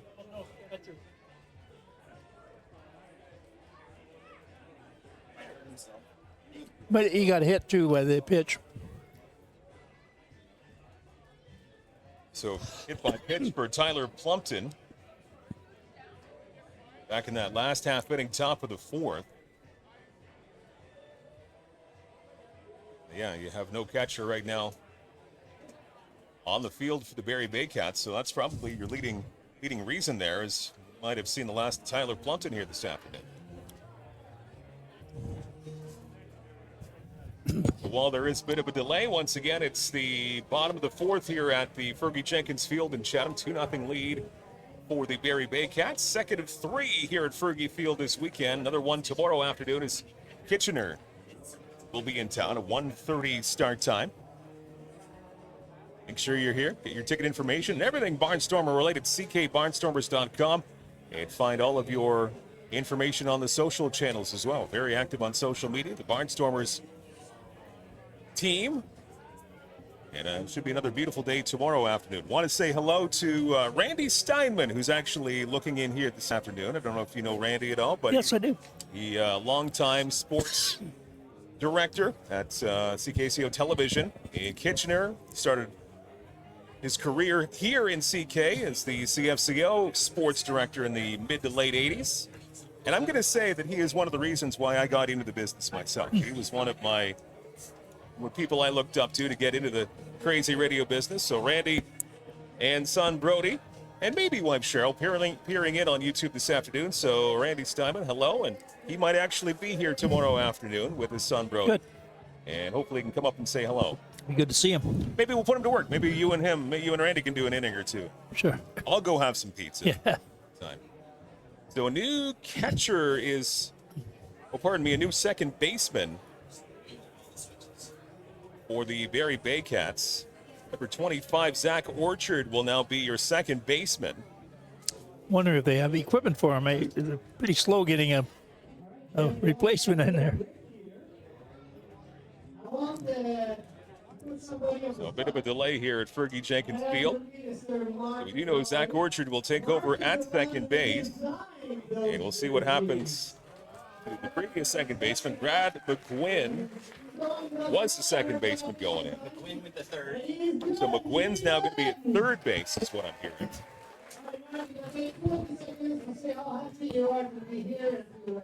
Gotta love when you have a whole bunch of defensive changes. It's that and the other thing. So we'll figure out where everybody is going. But it looks like Brad McGuinn will move from second to third defensively for Barrie. And it looks like Tyler Plumpton has seen the last of this afternoon. Number 55. So Jaco will now be your catcher. He moves from third to catcher.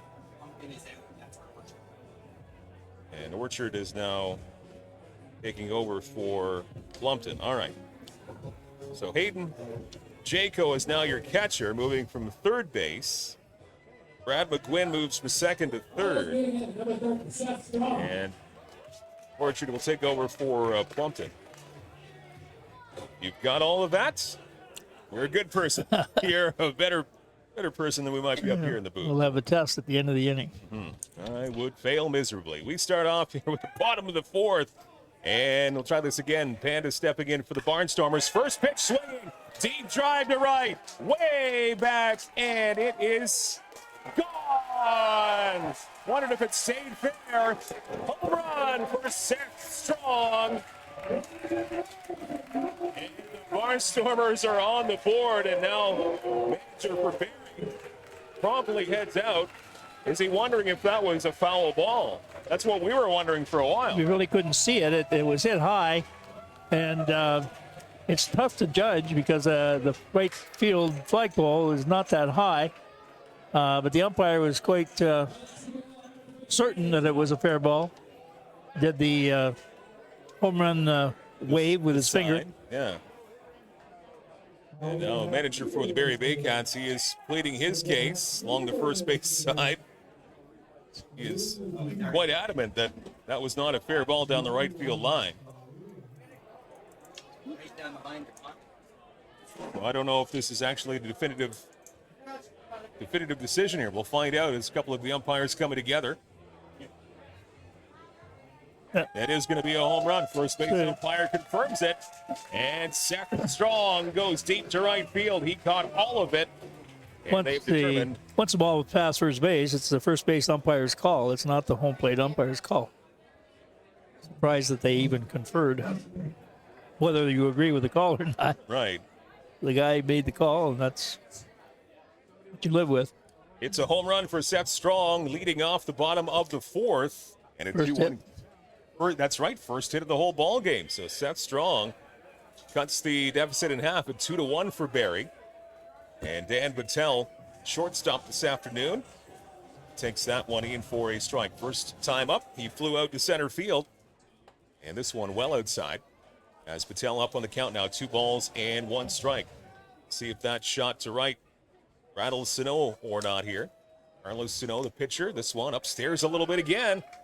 And now 3 balls and 1 strike to Dan Battelle. Got the energy back in the crowd here at Fergie Jenkins Field. 3-1 outside and high. A home run and now a walk. Wonder if that did rattle him a bit. Certainly lost focus for that last batter. So a good start here for the Barnstormers. Bottom of the fourth. 1 run in, 1 man on as Battelle at first on the bases on balls. And that will bring up your designated hitter, Trent Sillett. As he strolls in here, 0 for 1. He had a line drive to third base that was caught in the second inning. His first time up, 0 for 1 for Sillett. Trying to get into the hit parade here this afternoon. First pitch, swing and a miss. A mighty cut there by the DH for the Barnstormers. No balls and 1 strike.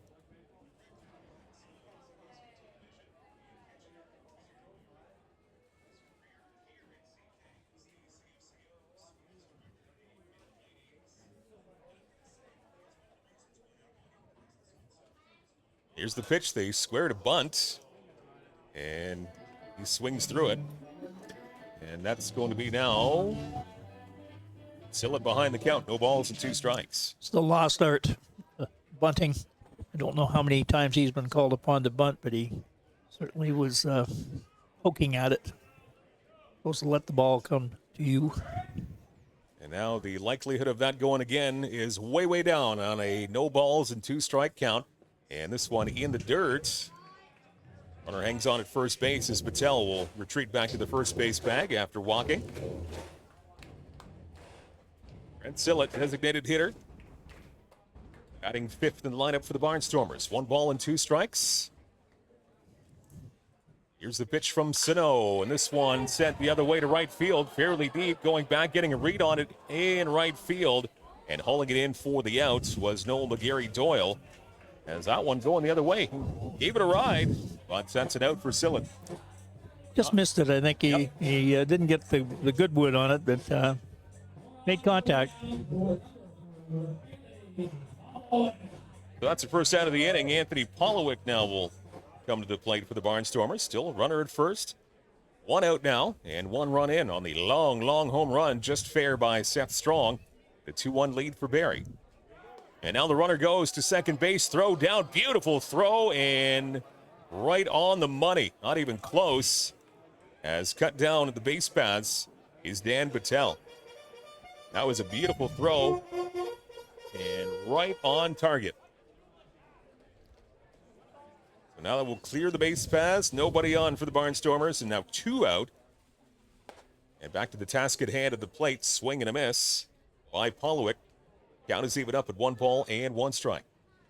Our new catcher certainly doesn't look like he's a stranger to that position. Made a great throw.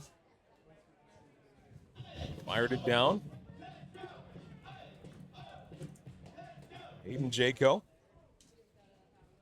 Catcher his natural position, it looks like. And he shows it there. Now a high fly ball to left center field. Ramping over the center fielder to his right. And making the catch is Kenny's Joe, and that's going to do it for the fourth inning. But the Barnstormers do get on the board with a home run and a long one from Seth Strong. It's now through 4 innings. It is the Baycats 2, the Barnstormers 1.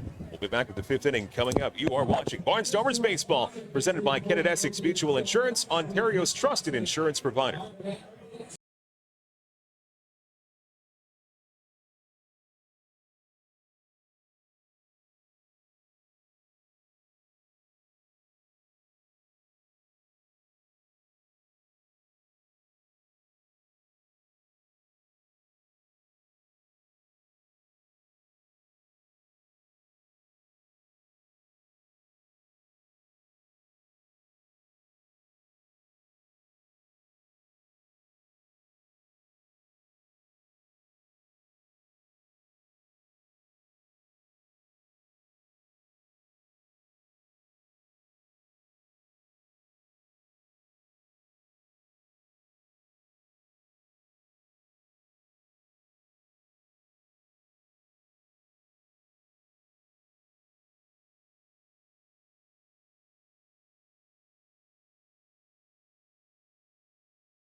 We are 4 complete here at Fergie Jenkins Field as we get ready for the top of the 5th inning.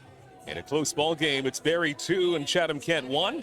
Seth Strong, a long solo home run to kick off the bottom of the 4th. Get the offense going here for the Barnstormers. Now to kick off the 5th inning. Now your catcher for this afternoon, Aiden Jaco, starting off at third base in this game, but he had to take over catching duties after Tyler Plumpton has left the game due to an injury after getting hit by a pitch earlier in this game. First pitch. Nice way to start off the inning. Top of the 5th. And a strike by Brock Whitson.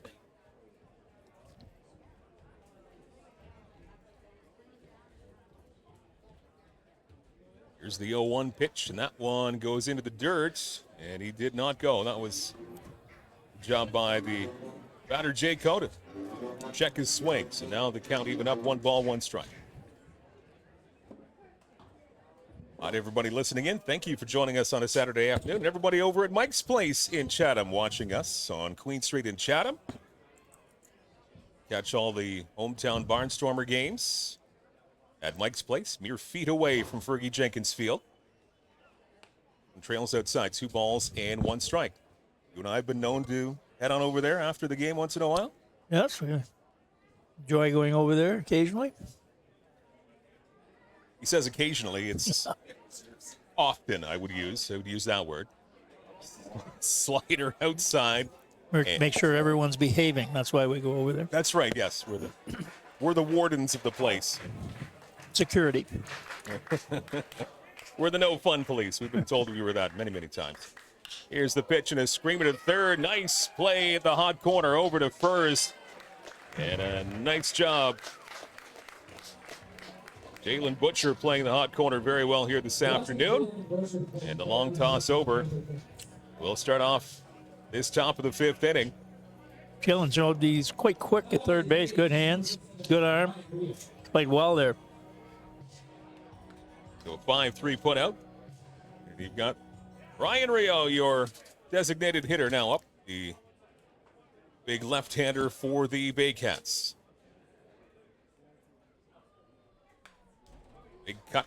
That's fouled right back. Will play last time up. He's also grounded out to third base. 0 for 2 on this afternoon for Rio.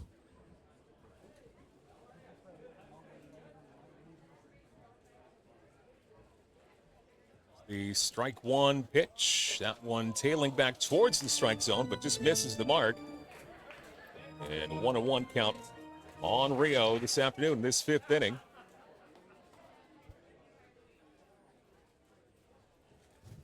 Here's the pitch. That one does catch the inside of the strike zone. Does get away from catcher for the Barnstormers, Kemble.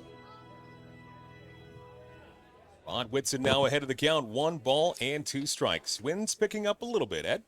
Flags are flapping around a little bit more now. Actually, it looks like it's changed directions, too. It's going a little bit more right to left. At the beginning of the game, it was the opposite. Rio fouls that off to the left-hand side. Remains 1 ball and 2 strikes. Pretty comfortable day, though, here at the ballpark.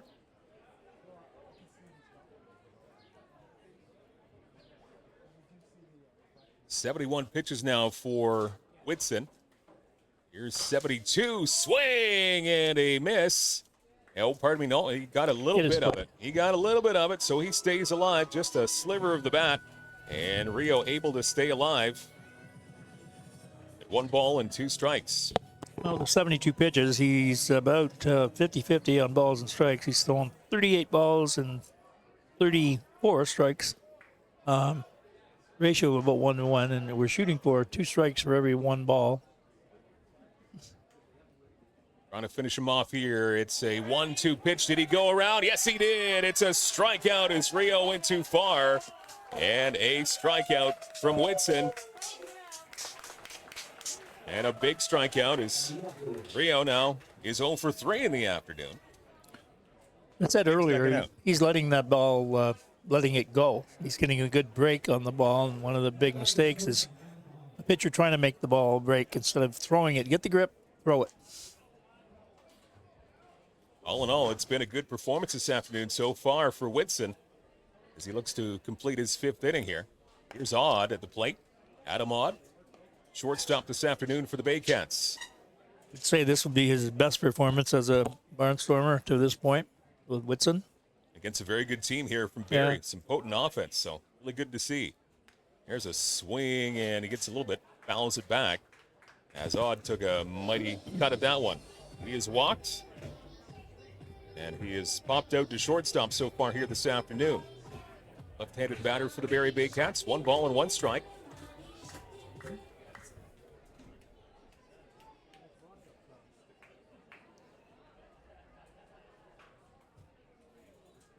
Some action in the pen here for the Barnstormers. Look at that in a moment. That pitch just a little bit outside.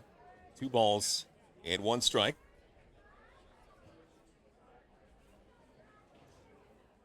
Or Richardson getting loose in the pen. Dan Dominguez, our statistician up here in the booth, doing the dirty work, doing the grunt work, making us sound sensible. So thanks for Dan's work. 2 balls and 1 strike. Adam Odd. Left-hander looks in. Whitson trying to complete his 5th inning of work right here. Here's the 2-1. That one trails outside. 3 balls and a strike. Pardon me, the count is full. Missing a strike on the scoreboard, so it's a 3-2 count. On. Trying to wrap it up here. Whitson ready. Here's the 3-2 pitch and a big cut and a foul back, getting again just a little sliver of the ball. And back behind home plate, getting the screen. And we'll do it all again. 3 balls and 2 strikes. 2 runs, 4 hits, 1 error for Barrie. 1 run, 1 hit, 1 error for the Barnstormers. Seth Strong's solo home run, the only run and hit. Here's the 3-2 pitch and strike. 3 called on the inside corner. And Odd doesn't like that call one bit. Barnstormers will take it. Nice movement on that pitch from Whitson. We have played 5 innings here at Fergie Jenkins Field. It remains the Baycats 2 and the Barnstormers 1. Back with the 6th inning coming up. You are watching Barnstormers Baseball from Fergie Jenkins Field, presented by Kent and Essex Mutual Insurance, Ontario's trusted insurance provider.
Braxton Haggith will kick off the bottom of the 5th here at Fergie Jenkins Field. Mike Renier along with Ed Myers.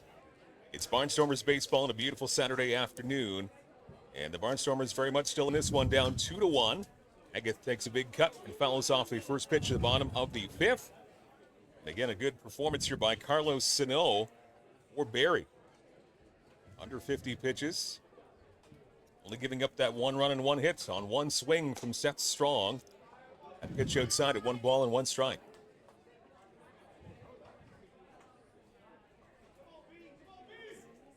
Get into a fielder's choice first time up. The only time up so far to second base. Here's the 1-1, and that's upstairs. Haggith the head of the game here, 2 balls and 1 strike. Trying to get a rally going once again here in this 5th inning.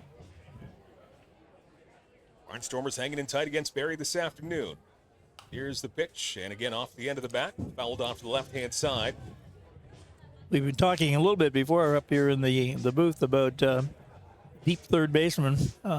Dropping a bunt down the third baseline, maybe not a bad idea to get things started.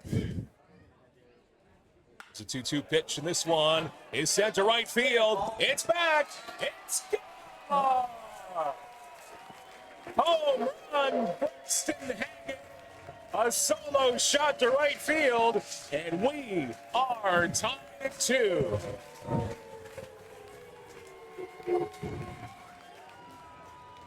So much for the bunt. Eh?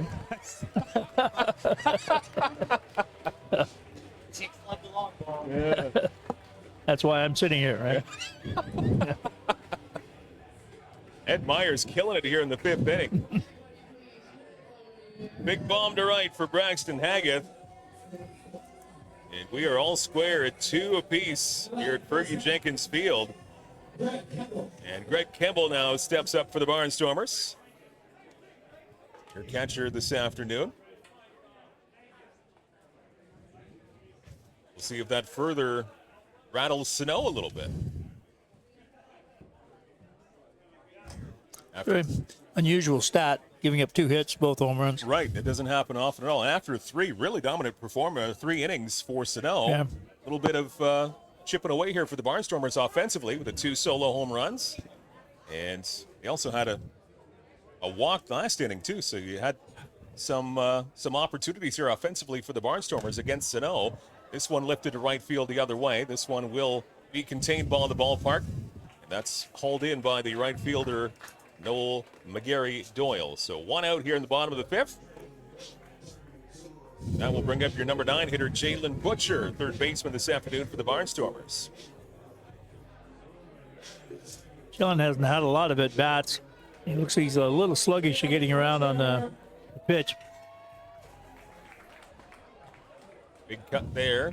Swing and a miss by Jalen Butcher. Maybe Jalen would be a candidate for the bunt. We'll find out. Watch him hit a home run now. This one high and tight. Now we'll even up, or pardon me, even up the count. 1 ball and 1 strike. Butcher struck out in the 3rd inning. His only time up so far. This one, he lays off, checks his swing, takes it outside and low. 2 balls and 1 strike.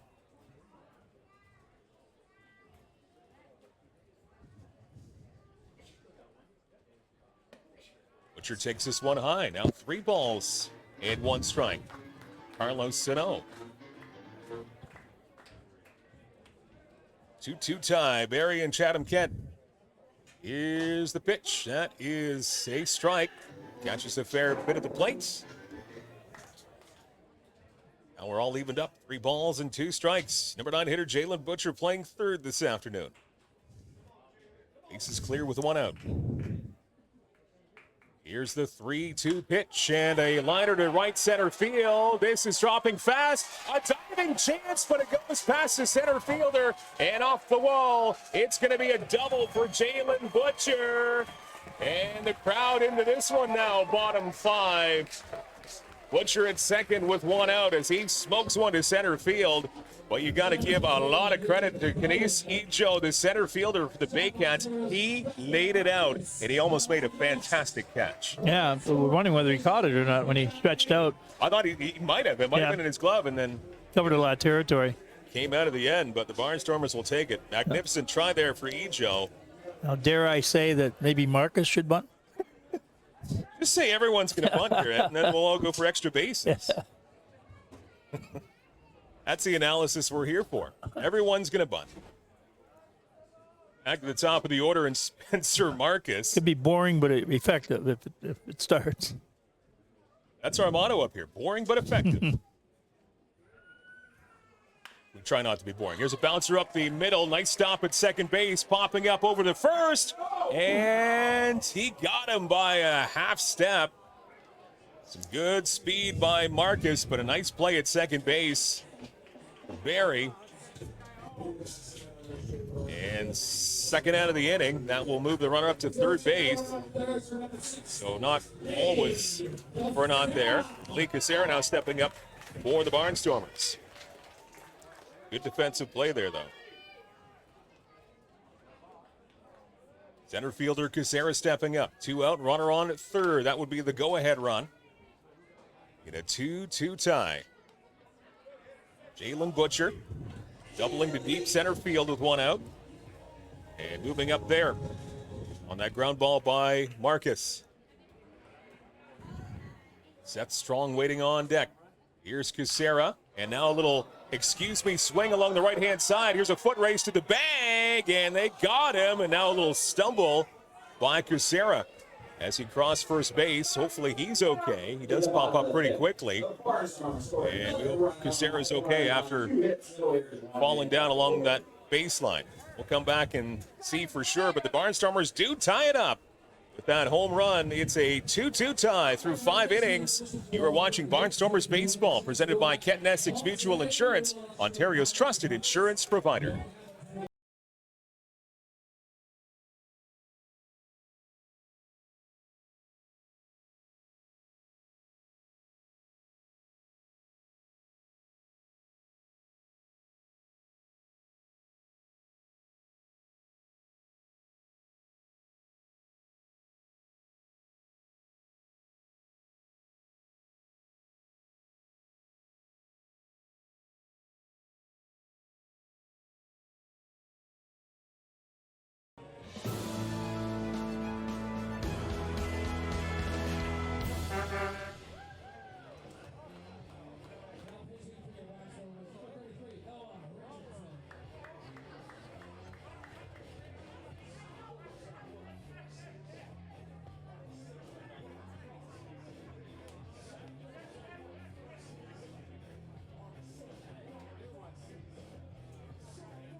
Top of the 6 here at Fergie Jenkins Field. Mike Renier along with Ed Myers. It's a 2-2 tie between the Chatham-Kent Barnstormers, Barrie Baycats. 2 solo home runs for the Barnstormers as they've erased a 2-0 deficit, as both Seth Strong and Braxton Haggett have gone deep. Now a new pitcher for the Barnstormers. And a swing and a foul off to start off this one.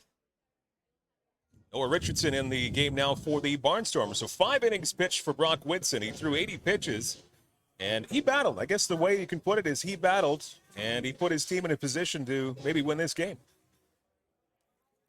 Very effective outing. Stuck in there for 5 innings. Never really got in too much trouble.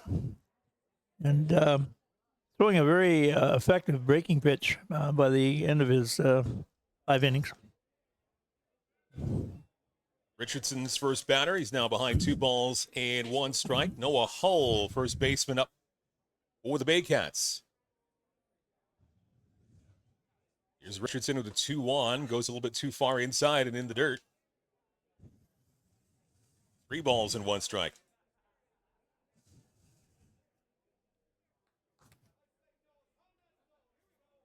Here's the 3-1. This one grounded to second base. Nice play with a second baseman on to first. 4-3 put out. Polwick to Strong. And the way that ball was bouncing to second base, it looked like it might have been a little problematic. Yeah, it was hit hard, and when it hits that lip, you never really know what's going to happen. He stayed down on it, and being second baseman, he's got plenty of time. Make the play to first. Here's Orchard now for the Barrie Baycats. He's getting his first at-bat of the afternoon. And he takes the first pitch in for a strike as he's in for Tyler Plumpton, who started at catcher, but got plunked by a pitch early in this game and had to be taken out. Oh, a swing and a foul off by Orchard for 25.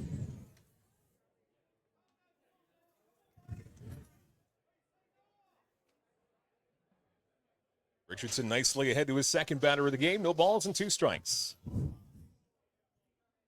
To Orchard, and here's the 0-2.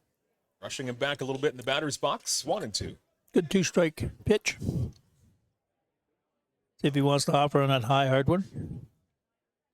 1-2 pitch again. Another screamer off to the other side, right-hand side. And Orchard remains in there at 1 ball and 2 strikes. 2-2 tie, top of the 6th. Here's the 1-2, and it's in there for strike 3 called. Again, some great movement there by Richardson on that pitch. Looked to be on the outside. It's like a hard curveball, yeah. The old style curveball, the one that goes down rather than swoops. First strikeout of the afternoon for Richardson. Orchard goes down, and now Brad McGuinn, number 9 hitter in the lineup. Oh, and he gets plunked. Did that hit him at the top of the helmet? Or did that? And the crowd saying it went off the bat, but the umpires are saying, nope, it hit him, and he's on his way to first. And now, definitely hit something. You could hear it up here. Manager Norman has something to say about that for the Barnstormers.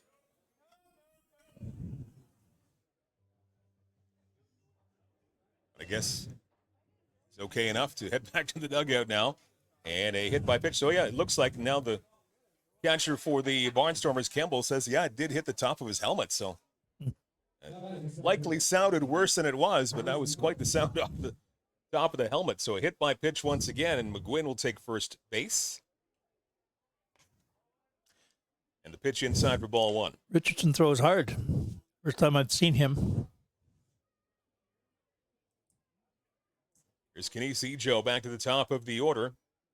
He's 0 for 3 so far here this afternoon. Takes the follow-up pitch outside. 2 balls and no strikes.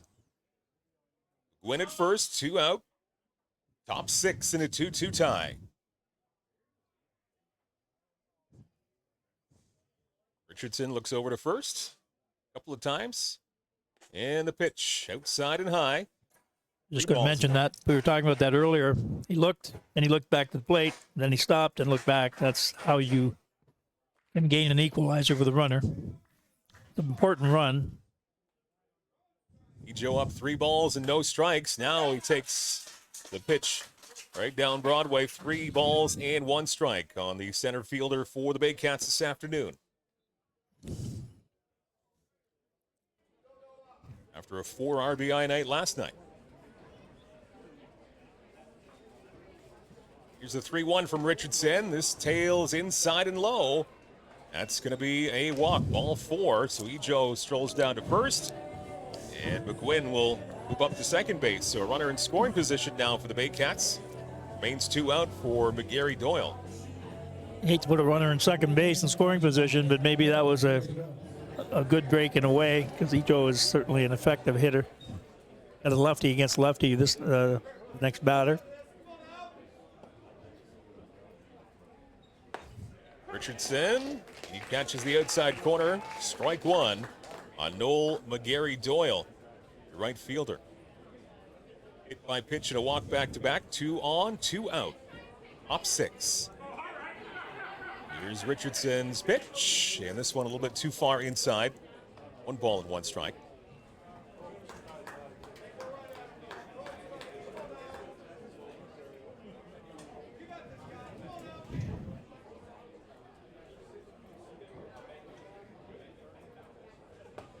Nice movement on that one. Another slider, it appears, hit the outside part of the plate. 1 ball, 2 strikes. Trying to get out of this inning. Little mini jam, 2 on and 2 out. Richardson looks back. Here's the 2-2, just outside.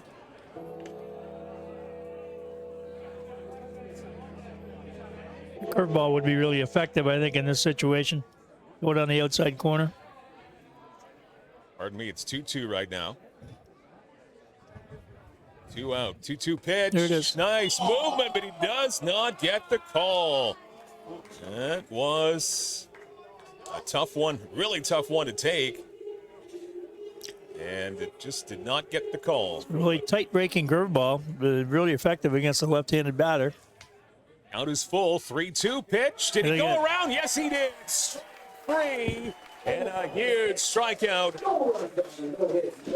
Good job, Noah Richardson, to get out of that mini jam.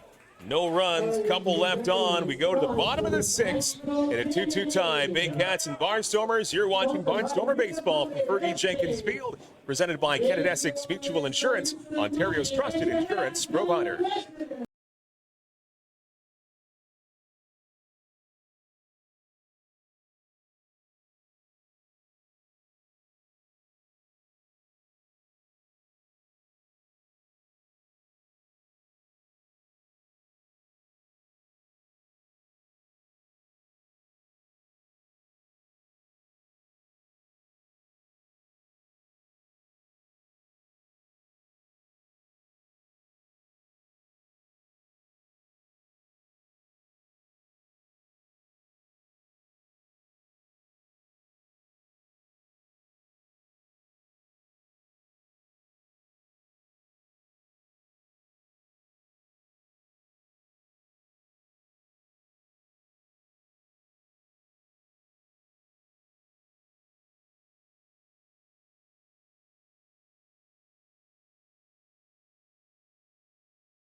Bottom 6, Fergie Jenkins Field. Mike Renier along with Ed Myers. Pandas back up for the Barnstormers. Seth Strong to start off the bottom of the 6th in a 2-2 game.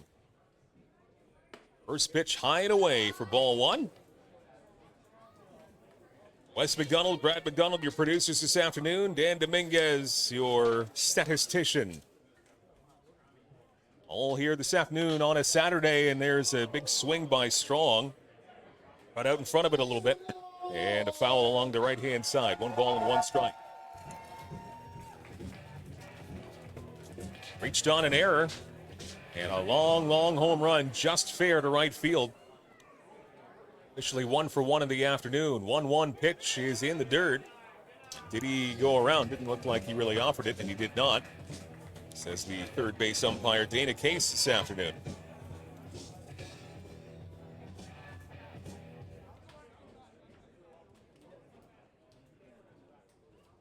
Two one on Strong. And good movement on that one. Good pitch there by Sano. Swing and a miss. At a 2-2 count now. It's evened up against Seth Strong. Surprised they don't swing him around a little bit more. The third baseman's playing normal third base. Big hole between third and short. 1 balls, 2 strikes. Carlos Sano into his 6th inning of work. Here's his pitch and a ground ball right-hand side. It gets off the glove of the second baseman, and there will be no play. That's going to, well, we'll see how they score. It looks like it's going to be an infield hit. And Dan Dominguez says it's an infield hit, so a base hit for Seth Strong. He's now 2 for 2 and starts off the 6th inning on a positive note for Chatham-Kent. Certainly does. A lot of situations here. See if we're going to sacrifice and move them along. Our analytic friends would not agree with that. Not sure if there's any analytic nerds up here. Not Maybe. sitting here for sure. No, not in this I particular. like the old Gabe. Dan Battelle, cleanup hitter. Up the middle it goes. A 2-chopper to second, to short for 1, on to first, and that's going to just be 1. Fielder's choice off the bat of Battelle. So Strong out at second base. And the Barnstormers shortstop will remain at first base. So 1 on, 1 out. And Trent Sillett, designated hitter this afternoon, will now be up for the Barnstormers. Trent Sillett.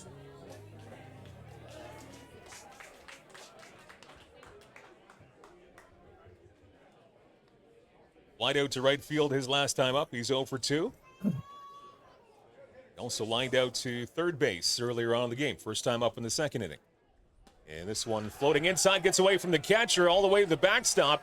And moving up a base is Battelle. So the Barnstormers have another one in scoring position.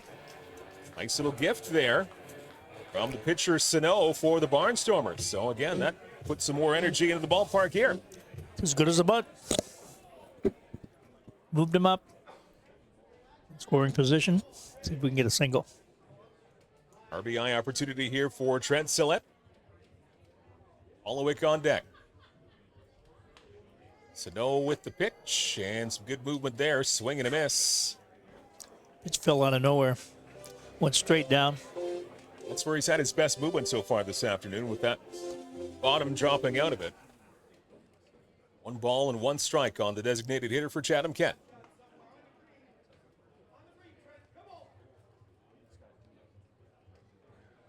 Here's a 1-1. Nice movement there. It hits the inside of the plate, gets away from the catcher. Play at third and moving up to third base.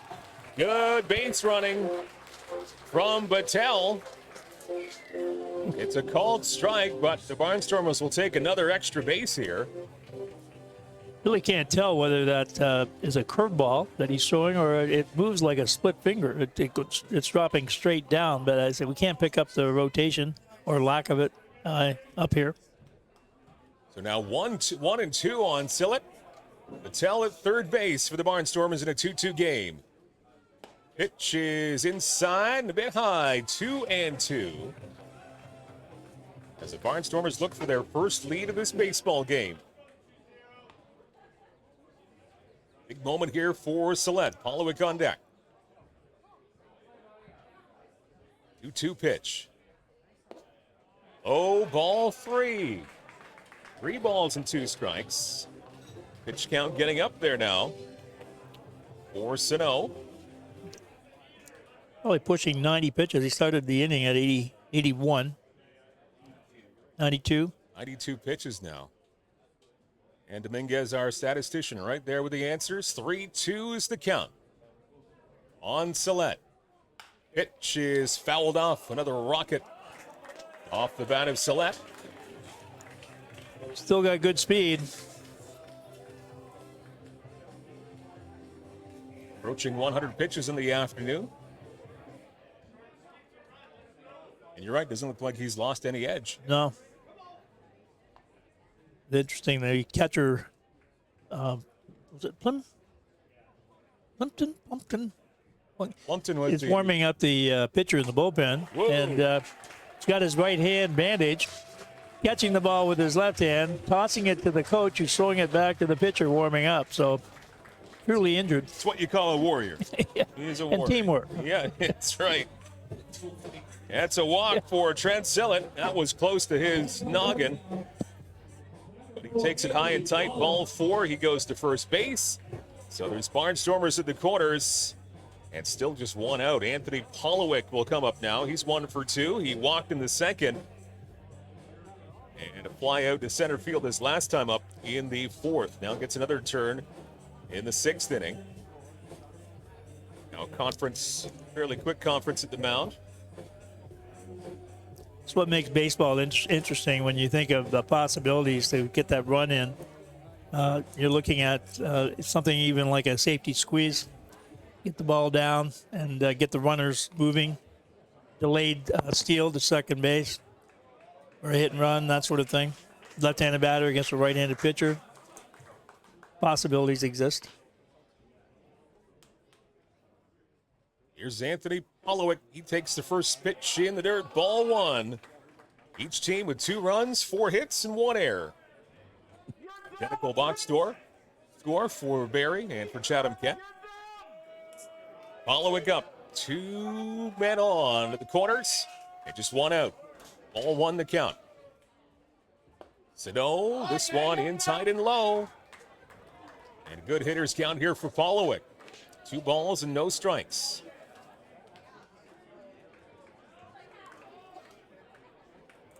Here's where maybe being patient at the plate might be good for Polowick. I think you got to make him throw a strike here. 2-0. Did he go? Did not go. Oh, here comes the manager now for Barrie. He is hot, and he is gone. He has got tossed from the game. He has not been a fan of the officiating here this afternoon, and he's going to get his money's worth now. He has been tossed from this game. That's going to be the end of the line here this afternoon. We've seen him on the field last couple of innings.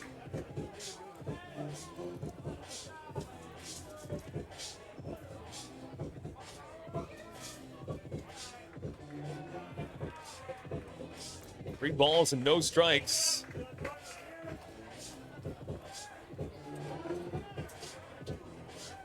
He threw him out or not? I thought he threw him out of the game. Yeah, but I saw the distinct. No signal. They usually will signal to the scorer.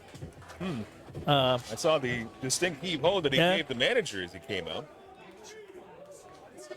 3 balls and no strikes on Polowick. 2 on for the Barnstormers. 3-0 after all that commotion, and now a strike pumped in by Sano. 3 balls and a strike. Braxton Haggith on deck.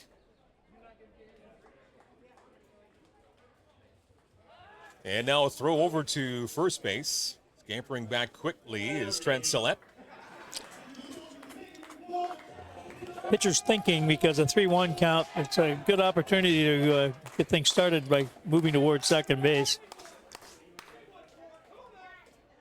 3-1 on Polowick. Here's the pitch. It lined up the middle. Base hit to center field. Barnstormers take the lead. An RBI single for Polowick.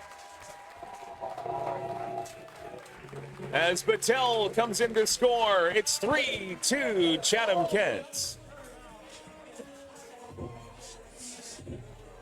And that might be the end of the line here for Carlos Sano.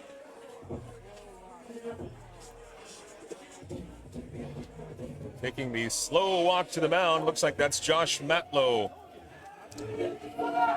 Probably an opportunity to make more comments about the called, not lack of called strike. Right. Well, we'll see if there's any more chirping at the umpires. And that's going to do it. Overall, a good afternoon on the bump for the pitcher for Barrie, Carlos Sano. He goes 5 1/3. He'll be charged with 3 runs. That runner at first also will be charged to Sano if he comes around, but so far 3 runs, 5 hits, 1 error for the Barnstormers, 2, 4, and 1 for Barrie as they go to the bullpen this afternoon. Which one is the manager? And Hiller is coming in now.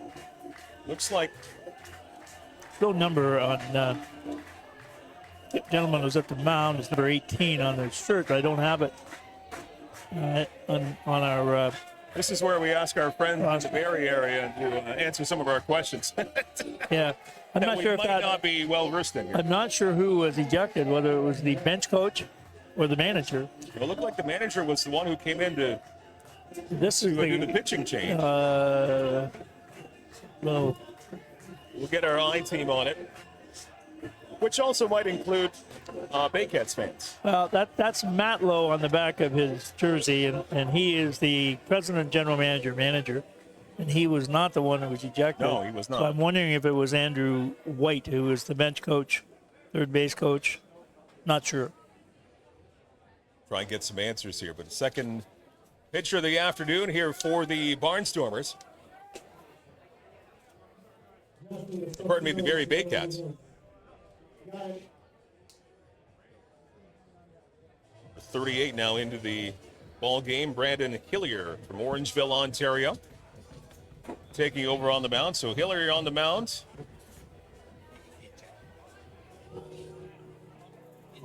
Okay, and we got the confirmation. Andrew White. Was Okay, he's the bench coach, third base coach. Andrew White got the heave-ho. Manager Matt Lowe remains in the game. Of course, he was the one that came out to make the pitching change. Still only one out here for the Barnstormers. They have the lead at 3-2. And it is strike. Braxton Haggith homered his last time up.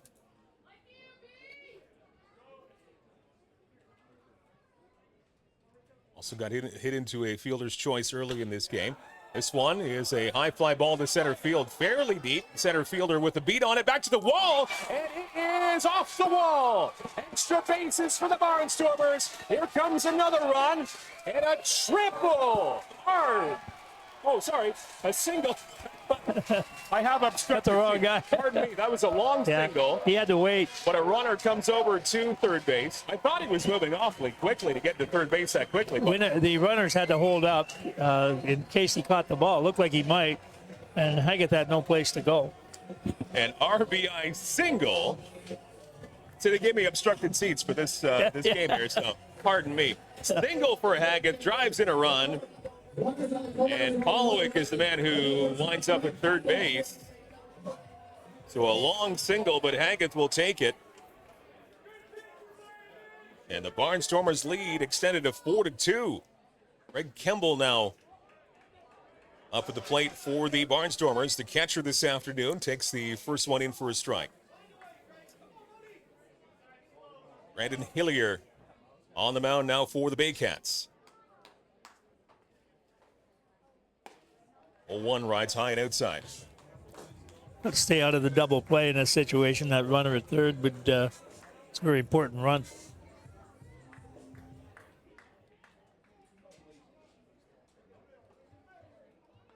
One pitch from Hillier, and this one golfed off to the right-hand side, well foul. 1 ball and 2 strikes. Kemble at the dish. Butcher on deck. Barnstormers at the corners, first and third, still just 1 out, and 2 in for Chatham-Kent. They've scored the game's last 4, and they have a 2-run lead. And another one, getting a little piece of it, fouling it back. Good at bat here for Kemble. Count remains at 1 ball and 2 strikes. Choke up on that bat, Greg. He did. Needs to punch something. They listen to you, Ed. They listen. Here's the 1-2, and this one swatted at in the outside part of the plate and fouled off to the right-hand side. So Kemble stays alive at 1-2. Barrie got off to a 2-0 lead after 3.5. In the last 3 at-bats, the Barnstormers have scored. 1 of the 4th, 1 of the 5th. 2 here in the bottom of the 6th. A 4-2 lead for CK. Swing and a miss. And a throw down to first. Runner gets back in time. But that's a strikeout as Kemble goes down swinging. And that will be 2 out now with Jalen Butcher coming up for the 3rd time this afternoon. Jalen had a good swing last time at bat. Hit a double. See if he can get his bat on the ball again. He's got an RBI opportunity. Runners at first and third. First pitch goes downstairs. And ball one. On Butcher, who's got the assignment at third base this afternoon.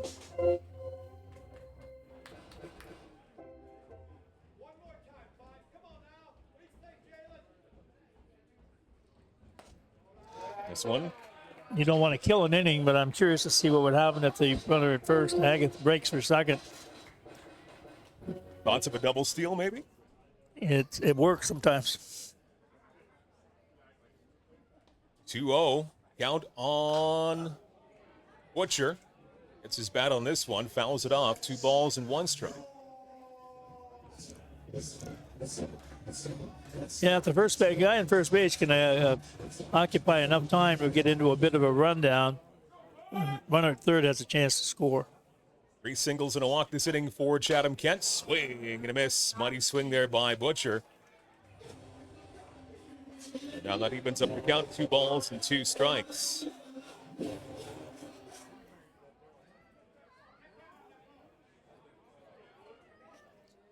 Here's the 2-2. This one sent to left field. Good bat on the ball. Way back. It is off the wall. Off the top of the wall. But it's a bases clearing double for Jalen Butcher. He drives in 2. And the Barnstormers have had a monster inning, a 4 spot in the 6th inning. Butcher drives in a pair. It's 6-2 for the Barnstormers. Got around on that one, and I thought it was out as well. It's hard. We can't follow the ball around the corner here. But he hit it, and we have not seen a ball hit out of this park in left field. I got excited because that would have been the first left-handed left field home run. Yep. I'm not going to comment on that one, Dan. Never mind. 6-2 Barnstormers with the lead. Bottom 6. It is swing and a miss as the lineup turns over back to Spencer Marcus for his 4th at-bat of the afternoon. Spencer's been quiet today. He's 0 for 3. Strikeout. See if he's overdue. Batter court of a bat-around inning. Now a multi-bouncer to shortstop. Tough play, and this one offline, and it goes to the wall. That's going to score 1 more run for the Barnstormers. An errant throw. That was going to be a tricky play right from the word go, and that will be an error on the third baseman. So E6, and the 5th Barnstormer run of the evening, or the inning. The 6th inning comes across 7-2. Well, a little breakout there. This is good to see.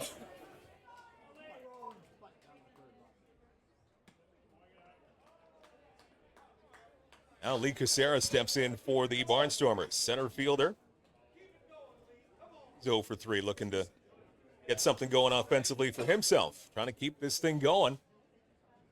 This now officially will make it a bat-around inning for the Barnstormers. He goes to bunt. Now the runner is in motion, and the catcher didn't know where that ball was, so that was an easy steal.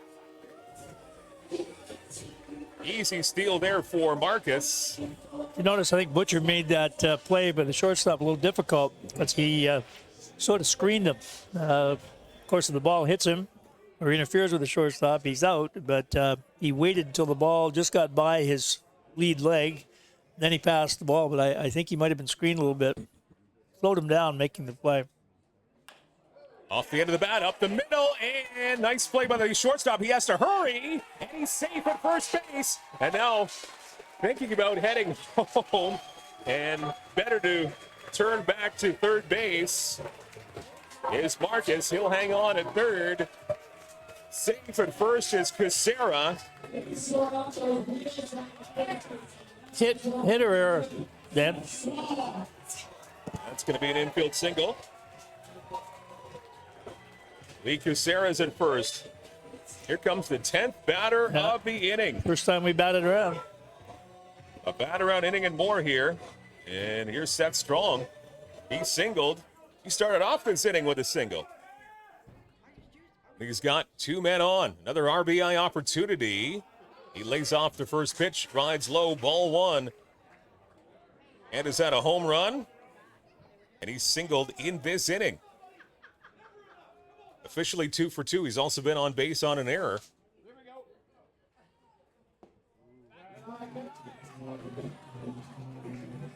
And now this will move up the runner from first to second.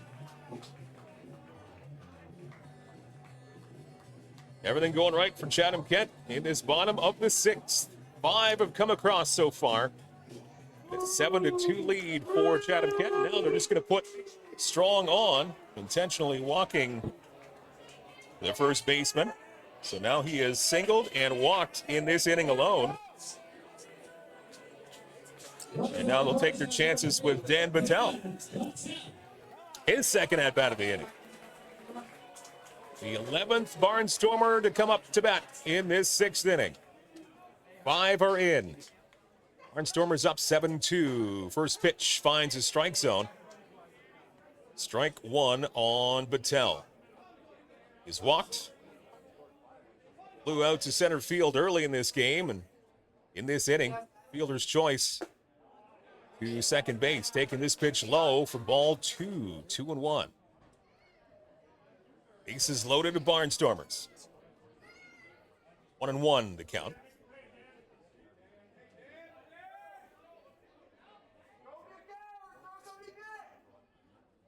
And inside and low. Ball 2 there. 2-1 on Battelle.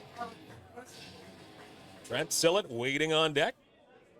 This offensive train gets to him. 2-1. Fouled off to the left-hand side, so they count even up 2 balls and 2 strikes. Dan Battelle, hitter number 11 of the inning for the Barnstormers.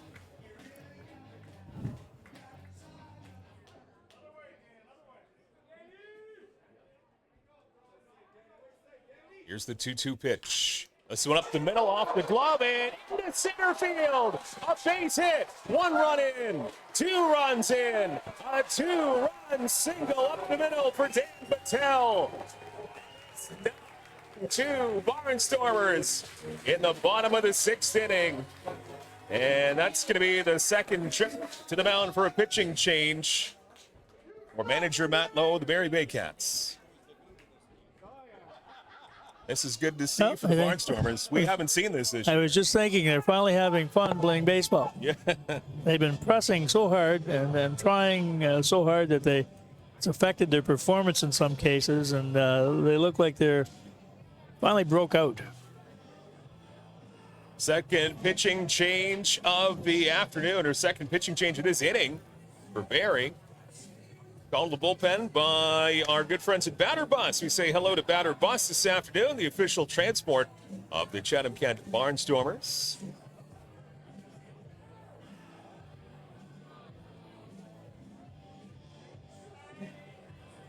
9-2, Chatham-Kent with the lead here. Bottom 6, 7 runs in for Chatham-Kent.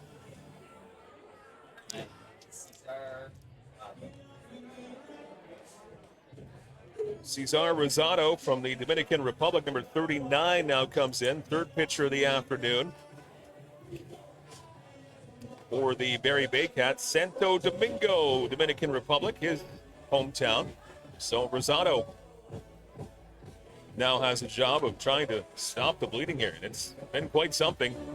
Chatham-Kent, 7 runs through in this bottom 6th inning alone, and a 9-2 lead, but we've had it all so far. I mean, the pitching hasn't been pristine necessarily, but it's got the job done. They've got themselves out of trouble when they've had to, with a couple of Chatham-Kent pitchers so far, and the offense proving it here in the 6th inning. Nothing wrong this afternoon there either. Oh no, Whitson I thought threw very well. He lost his control a little bit, but he always gathered himself. Finished the inning. Richardson has come in and been very effective. Hard throwing lefty. Things have worked well. Game's not over yet. I think we all have to remember that. Yes, we did. 27 outs, 9 innings, the last I heard. That's still in play, I heard. We're still playing under those rules. Yeah. Hasn't changed much, has it? Great old game continues here this afternoon. Out of town, it is a one-sided affair in Guelph. As the last check, Welland, the Jackfish have a 13-4 lead on the Guelph Royals. as the Jackfish continue to impress early in this season, defending champions. And Brantford has a slim 4-3 lead on Hamilton, a game in Brantford. Last check this afternoon, too. Brantford got off to a slow start, as we did, and they've been playing better as of late. They have 7, 8, 9 teams in the league kind of jockeying for position as we're around the quarter mark. I think we're around the quarter mark of the season. 42 games, so we're Maybe a right bit about over. there. Yeah. Quarter, if not a little bit more. Cesar Rosado, pitcher now, third pitcher of the afternoon, pardon me, for the Barrie Baycats. 2 on for the Barnstormers. 2 out. Now 2 balls.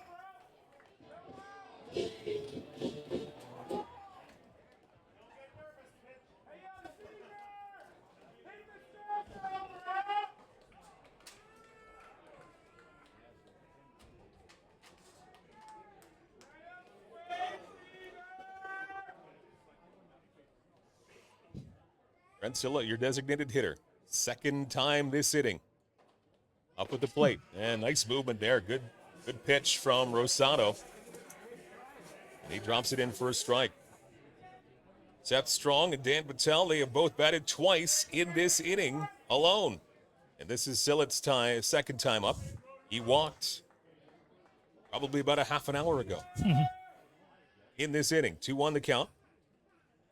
And now this one is hit to first base and juggled, but hung on by the first baseman. He'll throw it to the pitcher, Rosado, covering. And finally, the inning comes to an end, but the Barnstormers score 7 runs in the bottom of the 6th inning, and now they enjoy a 9-2 lead over the Barrie Baycats as we go to the 7th inning. We'll be back with it in just a few minutes. You're watching Barnstormer Baseball, presented by Kent and Essex Mutual Insurance, Ontario's trusted insurance provider.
Back at Fergie Jenkins Field, we start the top of the 7th inning in a 9-2 Barnstormer lead. It seems like a long time since Barrie was last up at the plate here, but 7 runs across for Chatham-Kent, bottom of the 6th. We'll take it. The 2 lead here for Chatham-Kent.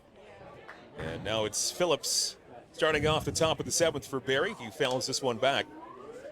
1-1 count for him to start off the top of the 7th inning. Phillips has been on base twice. He has doubled, and he has walked. And he takes that one to the outside part of the plate. 1 ball and 2 strikes.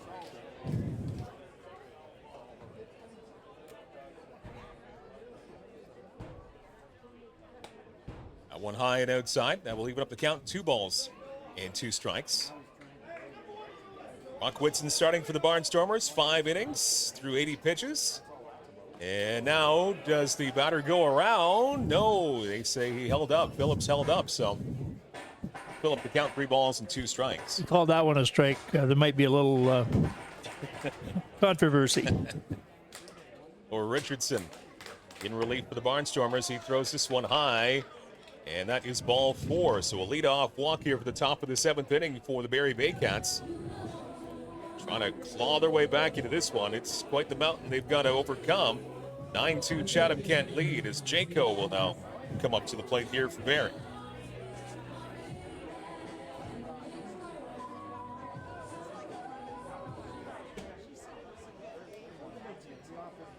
Eden Jaco. And now that one will go off the mid of the catcher. That's going to be a pass ball. And moving up to second base, Ricky Phillips. You want to get sloppy. Yeah. We were talking about that in between innings. Oh, you scored a 7 spot the last half inning. You need that. You want that shutdown. Mm-hmm. Which Starts with throwing strikes. not too late for them to do that, but now the manager Norman comes out. Probably saying the same thing we're talking about right now. Settle him down. Not out there for very long, so to the point. Manager Norman back to the dugout. Walk, pass ball. So the leadoff batter stands at second base right now for the Barrie Baycats. Phillips is out there. Hayden Jaco started at third base. Now he is catching. And he takes the first pitch inside for ball 1. Ryan Rio, your designated hitter. He's coming up next. Here's Richardson's pitch. And again, he's been trying a little bit too hard to get one across the plate. Maybe overthrowing it a little bit. 2 balls and no strikes from the left-hander. I think you hit the nail on the head, really. He's overthrowing. All he really has to do is throw strikes. And I guess the count was Reno. Now it's a walk, a 4-pitch it's walk. 4-0. Unbeknownst to me, apologies, but a 4-pitch walk here for Jaco. And now you've got back-to-back walks to lead off the top of the 7th. That's why we say don't go anywhere, even though the Barnstormers scoring 7 in the bottom of the 6th inning. This Barrie Baycat team, very, very talented and lots of offense. And here's a sight I wasn't expecting, a bunt attempt from Ryan Rio. He's taking. They're probably all going to take until they get a strike. Old ritual in baseball. Now he brings the bat back, takes the next pitch just a bit outside. 1 ball and 1 strike on the left-handed power hitter, designated hitter this afternoon. 0 for 3 coming into this at-bat. Struck out last time up. And this one could fly out of the hand of Richardson a little bit too early and goes high for ball number 2. 2 balls and a strike on Rio. Here's the 2-1, and this one gets away from the catcher. Throw down to third, and this one will get away from the third baseman. No further damage, but the runners do move up. Second and third. Now the situation here for the Barrie Baycats. And I guess that last pitch he did not go around on, so 3 ball, 1 strike count on Ryan Rio. Barnstormers 2-2. Oh, You just changed it. Yeah. Okay, 2 balls, 2 strikes, so I guess it did go around. 2-2 is the count. Here's the pitch. That one does go a little bit high. Got to bend. He's standing up, throwing. Just wild high. Just got to get down and through. Bend the front knee. Here's the 3-2 pitch, and that was outside, ball 4. So Richardson in a world of issues here. Top 7. And the bases are loaded. We have walked things full of Baycats. Every station is full. And a great opportunity here for Adam Aud with the bases loaded and nobody out. 3 straight walks in the top of the 7th. Phillips at third, Jaco at second, Rio now at first. And Richardson trying to find his groove and find the strike zone. This one, good movement. Curveball. Started inside. You know, that rest he had maybe got a little stiff way of sitting. I don't know how long that half inning was, but He sat for a long time. It was a long time where the Barnstormers scored 7. Gave him a lot of offensive cushion. You don't want to give much of that back here. Ideally, none of it. And now a pop high in the air. Will go back out of play. And a foul ball. Good news, though, is 2 strikes on the batter. 2 balls and 2 strikes to count on Adam Odd. He's walked, struck out, and popped out. Here's the pitch, and a bouncer to first. That is foul. Just getting foul before the first base bag. We'll do it all again. All the runners go back to their original bases. 2-2 the count. Kitchener Panthers in town tomorrow. A 1:35 game here at Fergie Jenkins Field. Still lots of baseball here this afternoon, but 3 games in 3 days. Wrapping up tomorrow afternoon. 2-2 pitch, and that one high and outside. And another full count here in this top of the 7th. 3 balls and 2 strikes. Nowhere to go. Nowhere to put Adam Odd. Big Cats with the bases loaded. Still nobody out. Here is the pitch, and it is strike 3 called. And oh boy, I think maybe the Barnstormers got a gift call there. Odd can't believe it. And now manager Matlow going out there saying, you know what, just chill. We need you. We need you to stay in the game. No further argument. And a strikeout, Adam Odd. He is a little hot under the collar there. And that was, yeah, I would say that was a gift. No comment.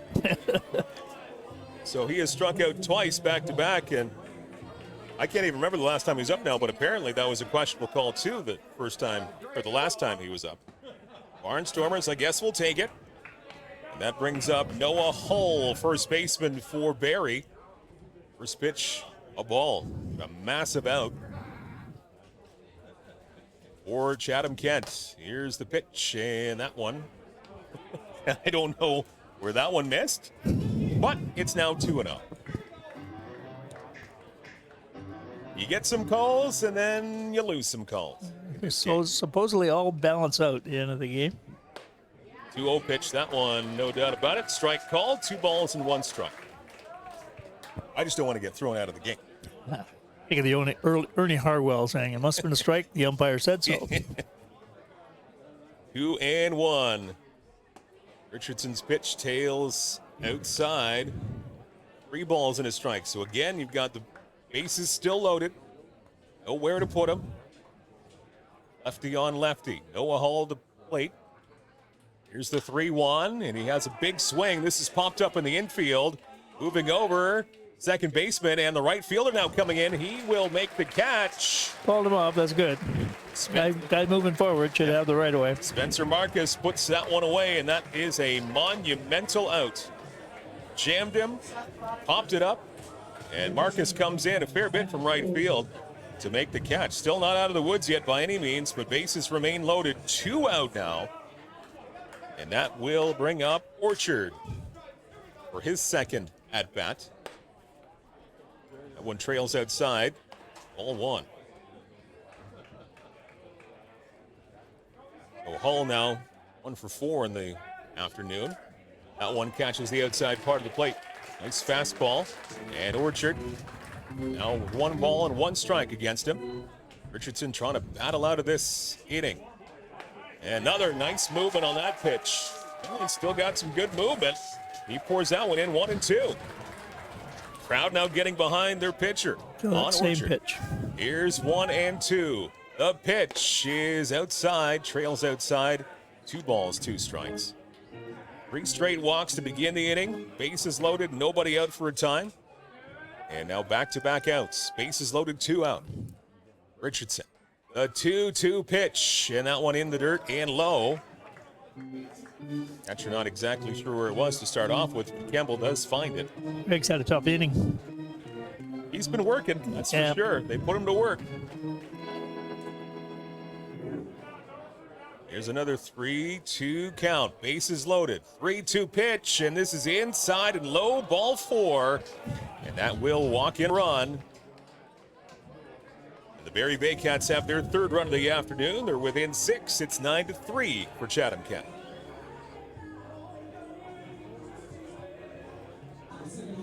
So Orchard draws the bases loaded walk. So we'll bring in Brad McGuinn. Started at second base. Now he's moved over to the third. Pitch rides high. Ball one. McGuinn has been on base 3 times, I believe, this afternoon. He's walked twice and a hit by pitch. So he's seen the base pass a lot. This one just misses. Crowd again not a fan of that call, but it's now a 2-0 count on Brad McGuinn. Richardson, and the toss goes right back to the backstop, and nobody's moving, however. So, as you mentioned earlier, Ed, that's the hard backstop, the brick backstop that we have. Coming back to you. The ball will come back quickly. However, still hasn't thrown a strike here to McGuinn. What number we got in the bullpen?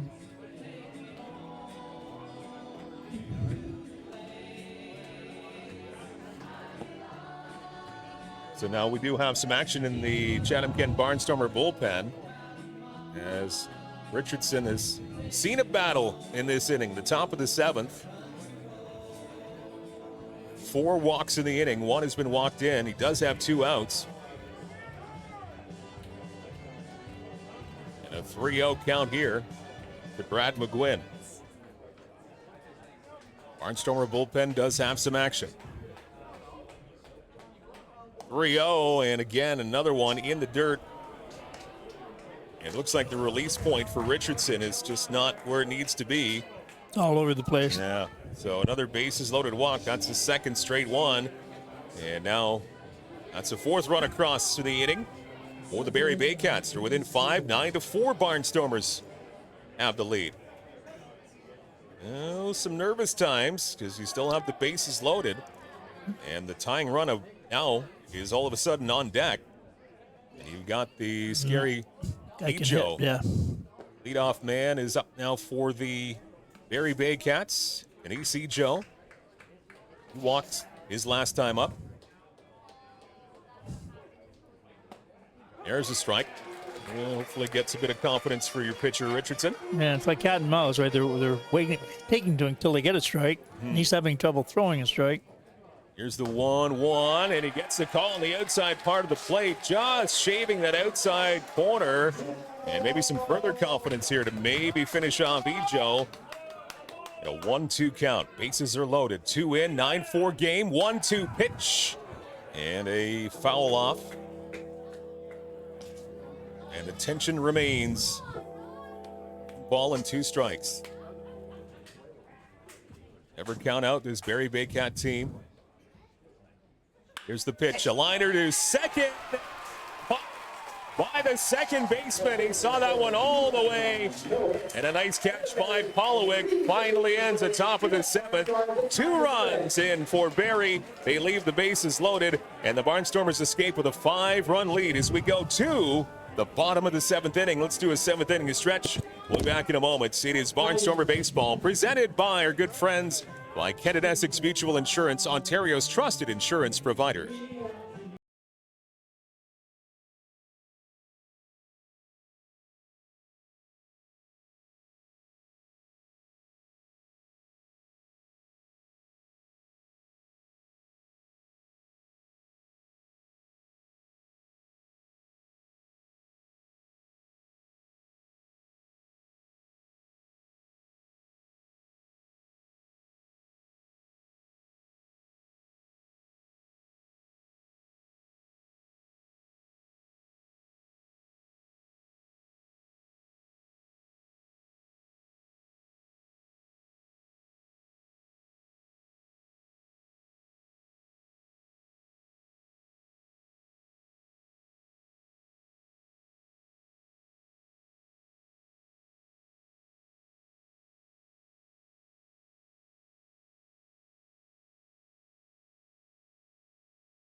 it's my time, think it's my year. They gon' have to retire my jersey early. Whole crew coming, had to work something, cause I had nothing in my pocket. Yeah, I did all that. Big plans, partners trying to make profits. Yeah, I did all that. Work, sweat, and tears breaking, even no wins. Yeah, I did all that. Had to make it happen. Putting hours in my practice, I did all that. Yeah, run it, ooh. I really feel it's my time, think it's my year. Yeah, I really feel it's my time, think it's my.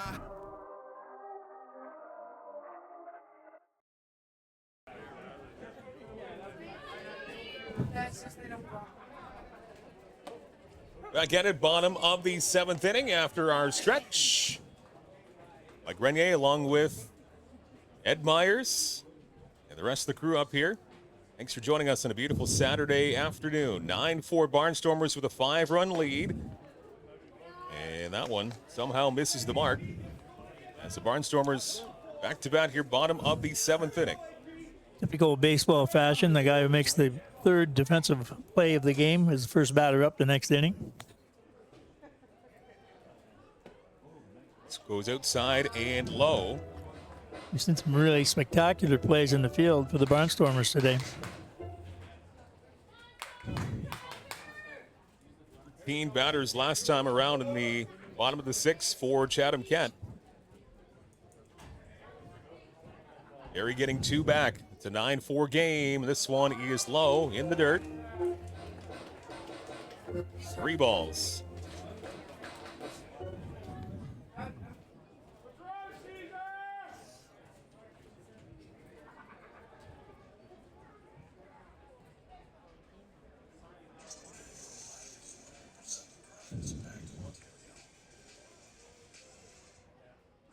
Three one is inside and low, ball 4. So Anthony Polowick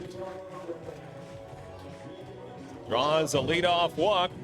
Good patience on the Barnstormers' second baseman this afternoon. So Polowick with the leadoff walk. So maybe we'll see if the Barnstormers can do what the Baycats did last half inning. See if we can start the merry-go-round.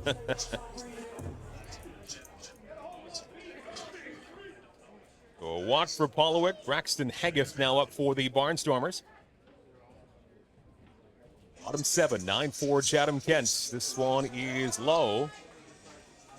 Ball 1.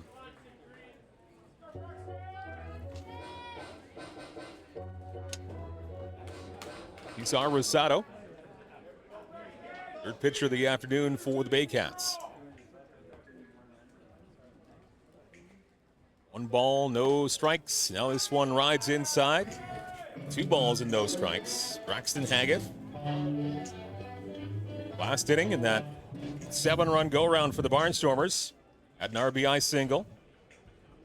He's also homered and hit into a fielder's choice.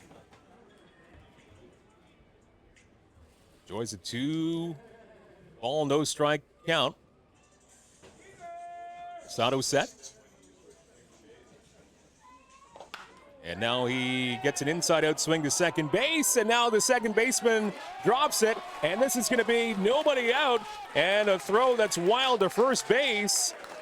And all kinds of trouble in the field there for the Barrie Baycats, especially at second base. And the Barnstormers will take it when the dust settles, quite literally. It's quite dusty here this afternoon. First and third with nobody out. So some miscues in the field there for Barrie. And this will give the Barnstormers the opportunity to get a couple back here maybe after giving up 2 in the top of the inning. Chatham-Kent still with a 9-4 lead on Barrie.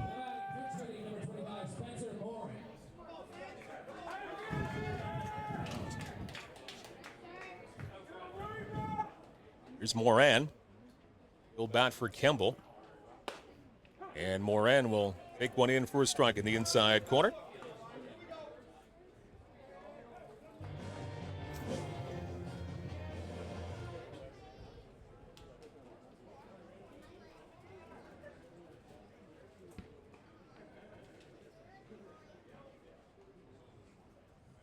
Pitch to Moran was outside the whole way. 1 ball and 1 strike.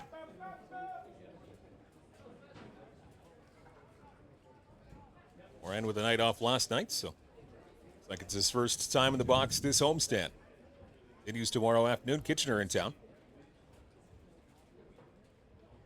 1 ball, 1 strike, and this one, lots of movement, swing and a miss, but it gets to the backstop, and that will move up the runner to second base as Braxton Haggith will move up 90 feet. So you have Pollowick at third, now Braxton Haggith at second, and Moran, who's in the game for Greg Kemble. He's behind in the count, 1 ball and 2 strikes, but got a good situation with 2 in scoring position now. Trying to get back those 2 that Barrie scored at the top of the 7th. Here in the bottom of the frame. Moran stands in. 1-2 count. And this one rides in, almost brushes Moran in the thigh. Doesn't touch him though. 2 balls and 2 strikes. Cesar Rosado having just a little bit of difficulty this half inning. Catchers have been having a rough time with low pitches. There's been a lot of balls getting away, both of them. Both sides. 2-2 your count. Sada looking in for the sign. Here's the 2-2. And getting a piece of it. Just a little piece was Moran, so he stays alive. 2-2 remains the count.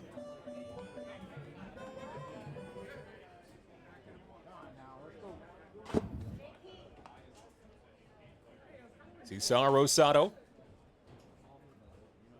Once again, a 2-2 coming up. And high and outside. The count is filled up. 3 balls and 2 strikes. Good patience here for Moran.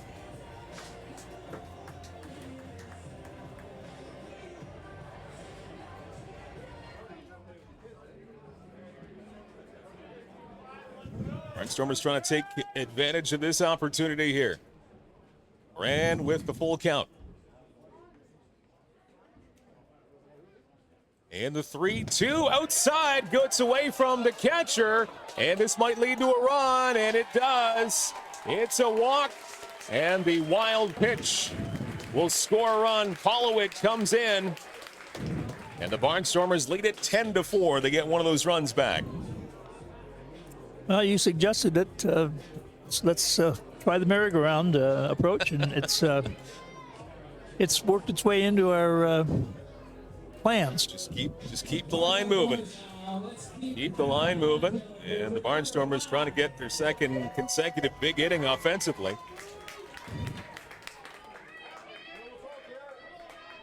And Butcher now settling in. That's a nice slider there. Some good movement from the pitcher, Rosado. And strike 1. A couple of doubles tonight for Jalen Butcher.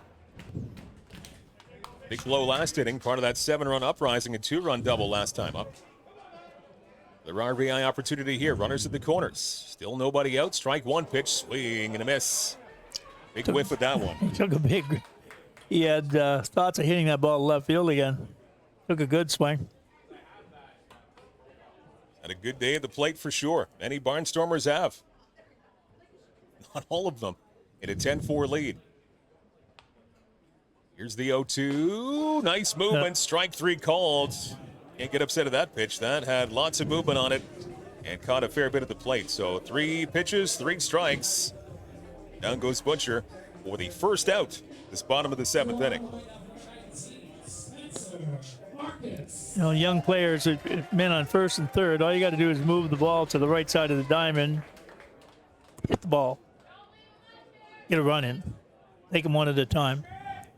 Back to the top of the order, Spencer Marcus up for the 5th time in this game. Takes the first pitch high. Last time up, he took advantage of a third baseman's error. Run did come in.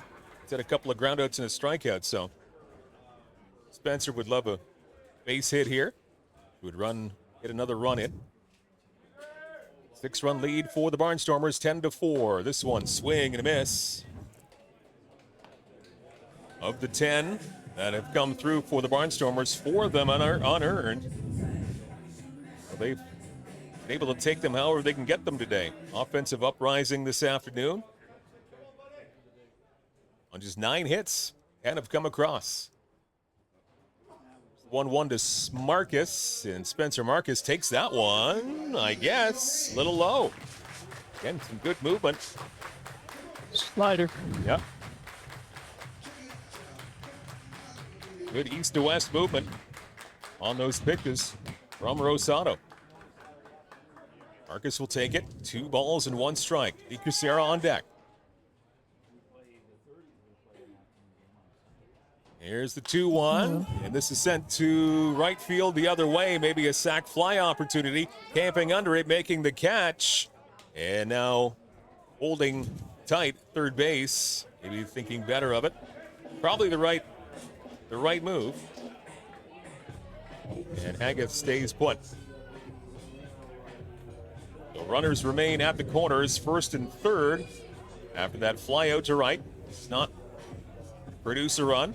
Remains 10-4. Lee Cusera now strides in.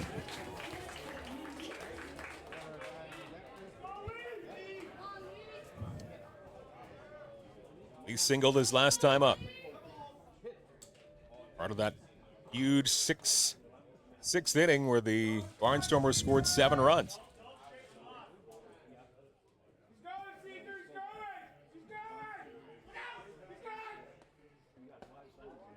Good movement once again, does not get the call. Rosado does not find the strike zone. Going around the plate, that one. A big swooping ball, more of a slurve than a slider. This is the mark, so 1 ball and no strikes on Lee Cusera, center fielder for the Barnstormers this afternoon. 10-4 Chatham-Kent with the lead. This one, again, some chin music, or I guess stomach music. It wasn't as high as the chin, but in tight. 2 balls and no strikes.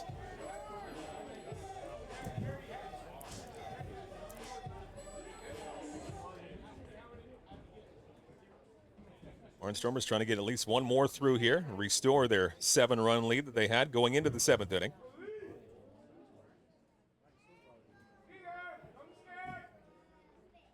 Here's the pitch, swing and a miss. Good cut there by Cusera, but that one, another one that just tailed out. You got to start thinking of going to right field on those sliders and slurves or curve, depending on your preference. Trying to pull it. 2 balls and 1 strike on Cusera. Runners at the corners. 2 out. Bottom 7. Here's Rosado's pitch. A swing and a miss. For good movement on that one. Good velocity. That evens up the count. 2 balls and 2 strikes.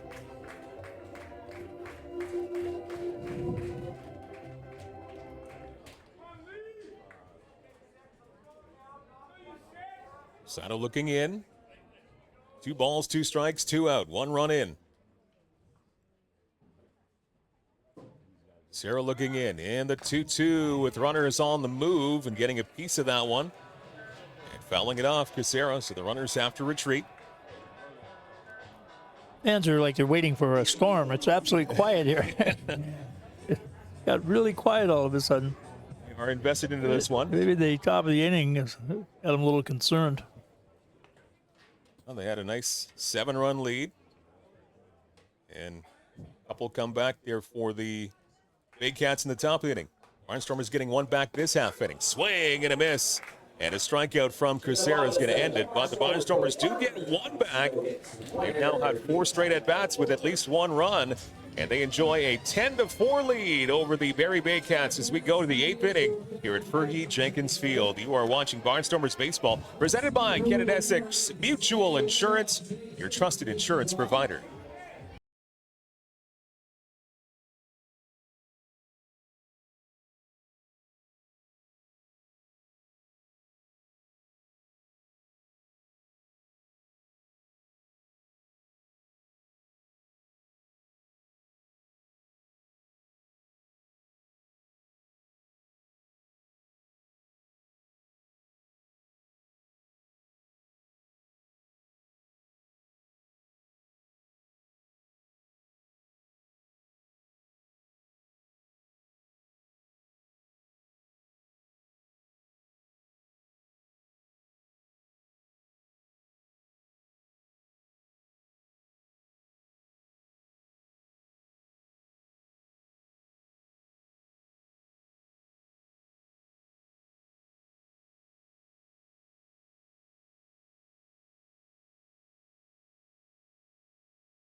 Top 8 here at Fergie Jenkins Field. Mike and Ed, 10-4 lead for the Chatham-Kent Barnstormers. As we've got a new battery made here for the Barnstormers, as Garrett Day is your new pitcher. And Fukuda is now your catcher for Chatham-Kent. So new pitcher, new catcher to begin the 8th inning. And here's the pitch from Day, trying to get that hole along the left-hand side. Nice play at third, but the throw across is errant. That's going to be an infield hit to start off the 8th inning for Barrie. It was a nice stop along that far side by Butcher. But his throw across was errant. So infield hit here for the Barrie Baycats to start off the 8th inning. A 10-4 Chatham-Kent lead. That will bring up Phillips. Number 3 hole this afternoon.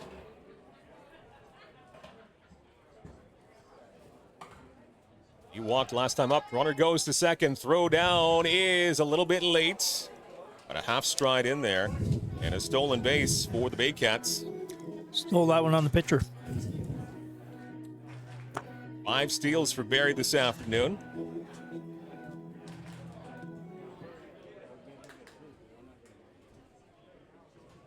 Ricky Phillips, he's doubled and walked twice.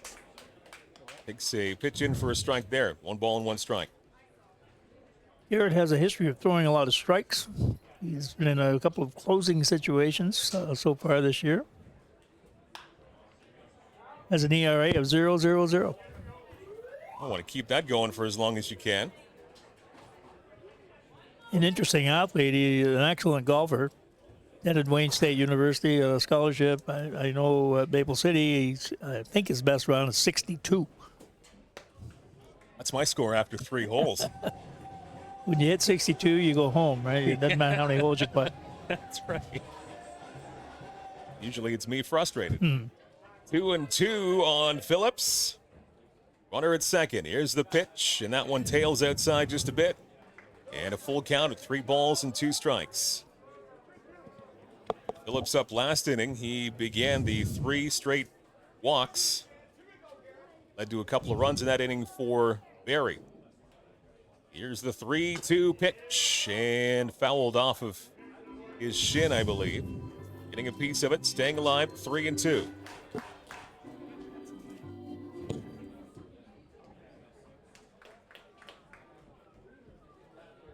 Barrie getting off to a 2-0 lead early in this game. Barnstormers scoring the next 9, including 7 in the 6th inning alone. And we're at 10-4 right now. Here's the 3-2 pitch, and again, just getting a little piece of it. Ricky Phillips hanging in there. And the left fielder remains with a full count at 3-2.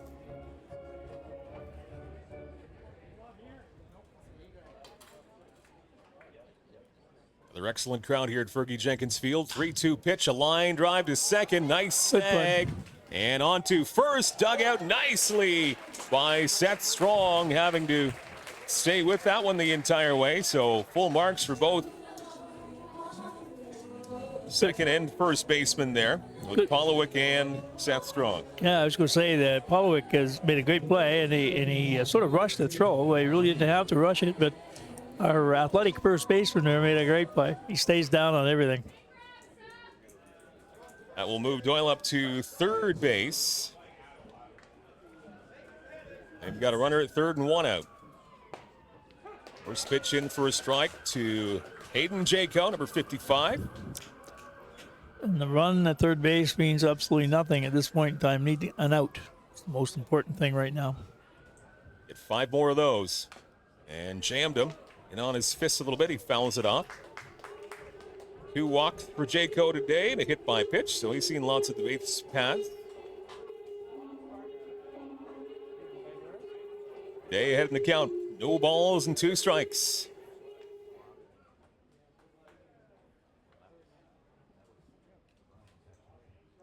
Here's the 0-2 and a bouncer to second. Polowick to first. And holding at third base. Probably wise when you're down by 6 runs. Yeah. You're playing for a rally, but he was pretty much giving them the run. Back-to-back, Polowick to Strong on the putouts. And Doyle remains at third base. Here's Rio, who comes up once again, the designated hitter.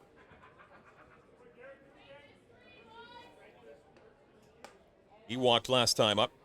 Only time on base so far, otherwise 0 for 3.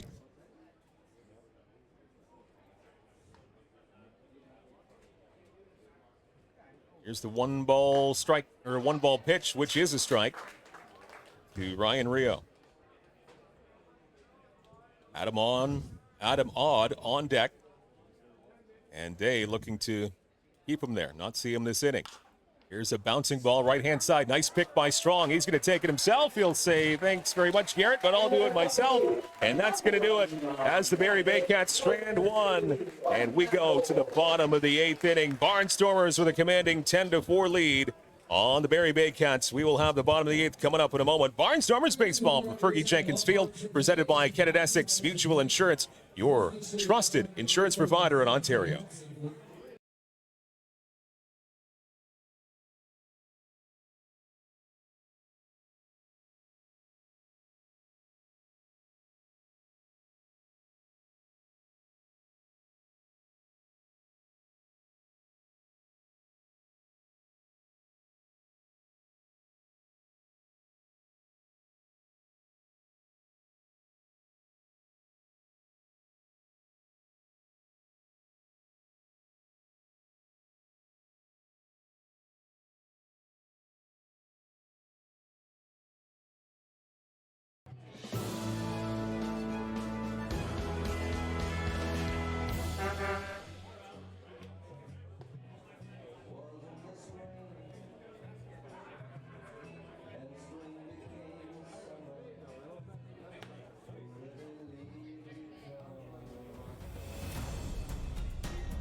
Set Strong to begin the bottom of the 8th inning here for Chatham-Kent. He has this pitch high in the air, and it goes behind the catcher.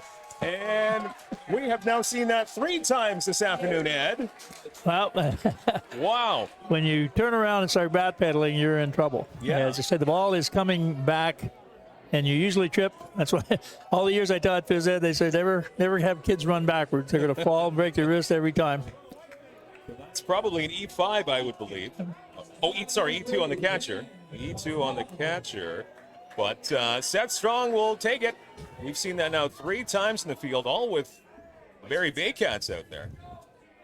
And Strong at first on the air. Now here's a shot to left center field. Hit pretty well. And it splits the outfielders and goes all the way to the wall. This is going to score Seth Strong all the way from first.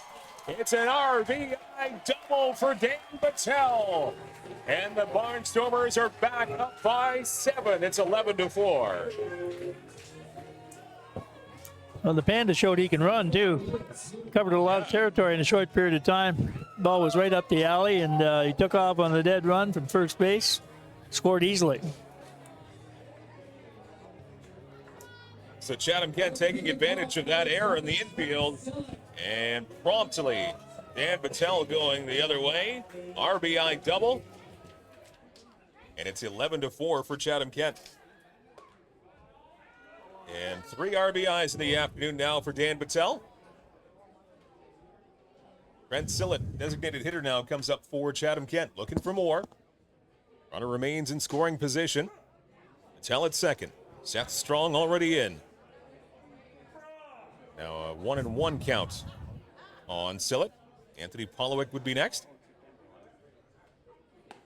And again, some good movement, taking some velocity off of that pitch.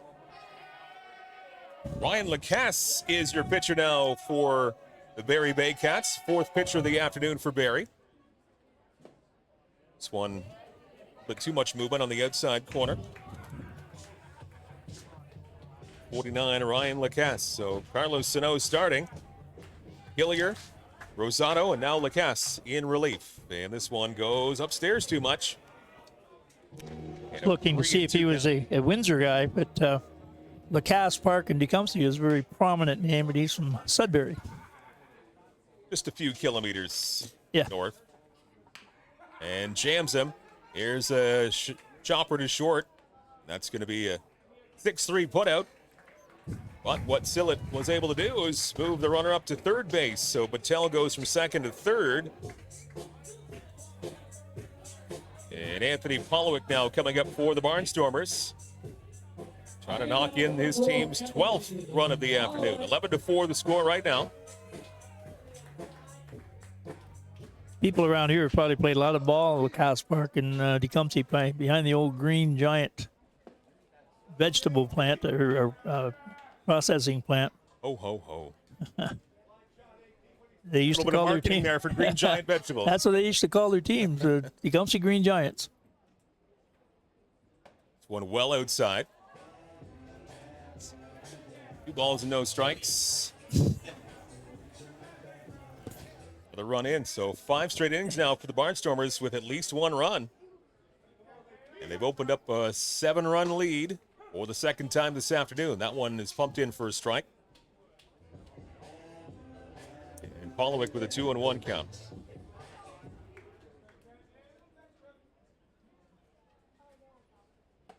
That one well outside once again. And now very much a hitter's count. 3 balls and 1 strike. Polowick up and Haggith up next. Polowick had the big hit in the 6th inning, or the 5th inning, I should say, that broke the ice. Broke the tie. Battelle at third base and a grounder to the right side. That's going to drive him in. All you need to do. And that is textbook station to station right there. So the 12th run now comes in. The RBI ground out from Polowick. It's a 12-4 lead now for the Barnstormers. An 8-run lead, and now this is officially their largest lead of the ball game. Had a 9-2 lead earlier. 12-4 lead. Braxton Haggith is now up.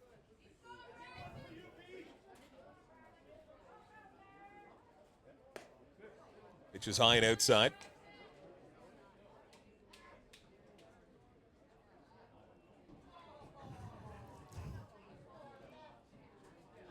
(12-4) Barnstormers.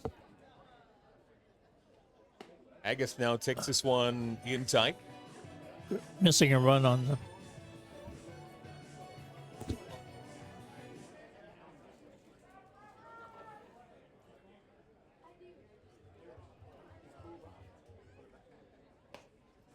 And catcher bringing that one back a little bit. Barrie getting the call. 2 balls and 1 strike on Braxton Haggith.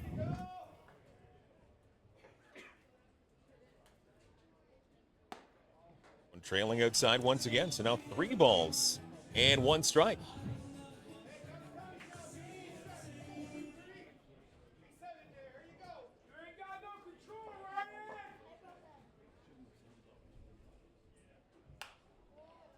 (3-1) off the end of the bats, left-hand side and well foul. Bakuda, the catcher, would be up next if we get around to him. Agatha standing in and getting a piece of it, fouling it right back to the backstop. Count is full of 3 balls and 2 strikes. Maybe wearing their Sunday uniforms on Saturday has had paid off. Maybe they'll be wearing their Sunday shirts every Saturday. For every game. This might be the only uniform they wear now. Here comes the 3-2 pitch, and this one muscled the other way to left field, right at the left fielder. He barely has to move. And making the catch is Ricky Phillips. 2 more runs in the bottom of the 8th inning here at Fergie Jenkins Field. It's been a great day for the Barnstormers as they take a 12-4 lead to the top of the 9th. We'll have it for you coming up in just a moment. Barnstormers baseball from Fergie Jenkins Field, presented by Kent and Essex Mutual Insurance, Ontario's trusted insurance provider.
Top 9 here at Fergie Jenkins Field. Barnstormers trying to close this one out. Adam Ott strolling in for the Barrie Baycats. 12-4 lead for Chatham-Kent. Trying to win at home for just the 2nd time this season. Strike 1 on Adam Ott.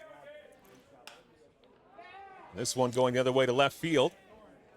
Right there, though, to make the catch is Haggith in left. 2 more outs to go. 1 out here in the top of the 9th inning. And the Barnstormers trying to get the split against the Barrie Baycats after dropping 1 last night. Nice bounce back game, though. It really is. And we talked at the beginning of the game how the CK fans have been behind the Barnstormers all along. And I think it's really rewarding today. 2nd win at home. Garrett Day's pitch just outside. Ball 1 to Noah Hull. First base today.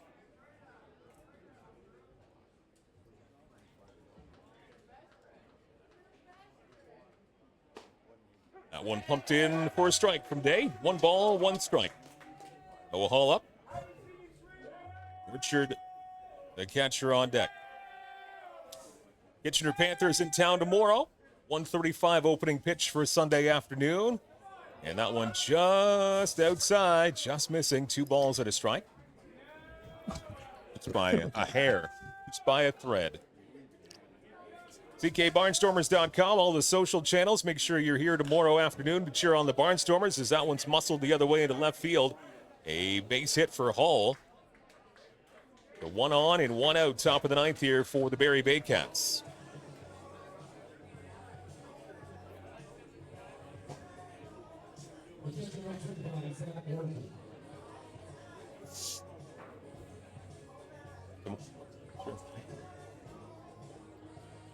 Orchard will stroll in here tomorrow. Of course, Father's Day. Happy Father's Day to everybody celebrating tomorrow. And we'll have a Father's Day celebration at the ballpark tomorrow, sponsored by CK Tourism. So come on out. Bring Dad to the ballpark tomorrow. Kitchener in town, 1:35 after this hockey day. sponsored by the Fortress Tavern in Chatham on Grand Ave. The runner goes at first base, and the Barnstormers pay him no mind in a 12-4 lead. He can have any base he wants. Indifference on that one. There's no stolen base. 1-0. Now here's a chopper to third. Tough play. A little bobble fired across the first. Nice job. Good recovery from Jalen Butcher after the first bobble and a half there. He gets it across. And a second out for the Barnstormers, top of the ninth. One more out to go until the team gets W. Good concentration there. He bobbled the ball, but he didn't panic. Kept his eye on the ball. Got it under control. Threw him out of first base. 5-3 put out.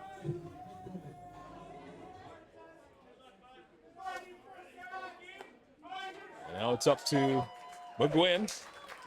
I see his dad, Corky, after the game. I asked him why he didn't play baseball. He should have been a baseball player. Here's McGuinn, and his pitch just outside. One more out. Noah Richardson would be the winning pitcher this afternoon. Yeah, I probably shouldn't say that quite so early. One to go.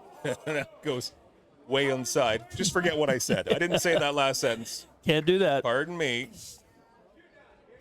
Like putting the bats away, right? Can you imagine the people coming after me if this goes very, very wrong? Wouldn't be pretty. Nope. Fly ball the other way. This will go well foul along the left-hand side. And one more strike to go. It's the old tradition. Never put your bats away until you get 3 out in the ninth, right? Almost there. McQuinn, 2 balls, 2 strikes. Pitch from Day. We're done. Strike 3 called. And the Barnstormers win it. 12-4. Chatham-Kent with a huge victory against the Barrie Baycats on this Saturday afternoon. They get a split after Barrie with the big win last night. And the Barnstormers with a complete game on all facets here and a 12-4 win over the Barrie Baycats in the middle game of a 3-game homestand all this weekend. And that's got to feel mighty good down on the field. I would think so, yeah. And everywhere. The fans are happy, the players are happy, and in this young season and our inaugural season, that was a great win. Not all, I mean, the offense is great, really, from top to bottom, everybody contributing, but you have to really feel good about the pitching staff as well. Of course, everybody kind of knows that's one of the facets of the game that the Barnstormers pretty much have to work on. They have to work on improving, but most of the pitching all afternoon for Chatham-Kent was really effective. Yep, we had a couple of hiccups in the middle of the game, and in most cases they rallied. Richardson, I think, had that long half inning and got tight, couldn't find the plate. Garrett Day continued his streak on scoreless innings, remains with a 0.00 ERA. So a complete game here for the Barnstormers as they have a big win over the Barrie Baycats on this Saturday afternoon. We'll come back with post-game show in just a moment after a Barnstormers win. You are watching Barnstormers Baseball presented by Kent and Essex Mutual Insurance, Ontario's trusted insurance provider. Whether you're commercial, industrial, or residential, Enyo Pest Advisors are here with passion and integrity to help. Call us for a no-obligation quote today, 226-627-4944. Enyo, bigger than bugs.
All right, ladies and gentlemen, What a huge win for the Barnstormers today, boy. Oh boy.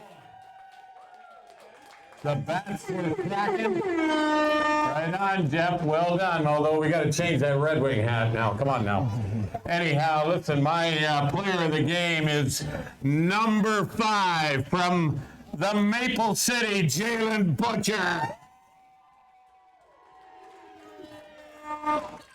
And Jalen, I'm going to tell you, you come by your athleticism honestly, because you had 2 superstar parents who were outstanding athletes that I personally witnessed. So congratulations there. But listen, you ignited the fire in that big inning. You had a couple of doubles today. Your speed on the base path make the other team very nervous, and you just missed a 3-run dinger by a centimeter out there. Walk us through that at bat. I just want to get some good wood on it, bring the runners in. But yeah, I need to hit the weight room. Get a couple more inches. No, he doesn't, and he's one of the fastest Barnstormers there. Hey, listen, number 5. I always want to know why a ball player chooses a particular number, or was that something somebody threw at you?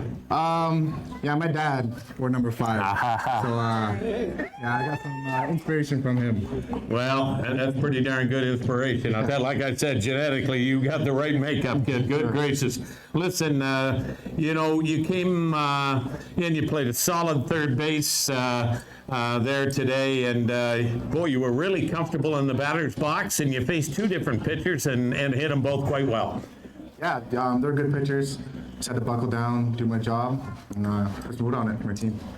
Well, that's the 4th win of the season, the 2nd home win for this Barnstormer club, and Jalen Butcher, you were the ignite that got this fire started here today. Thank you. Thank you. All right, folks. He's Jalen Butcher. I'm Peter Cobb. Meg's behind the camera. Let's send it back upstairs to the guys in the booth.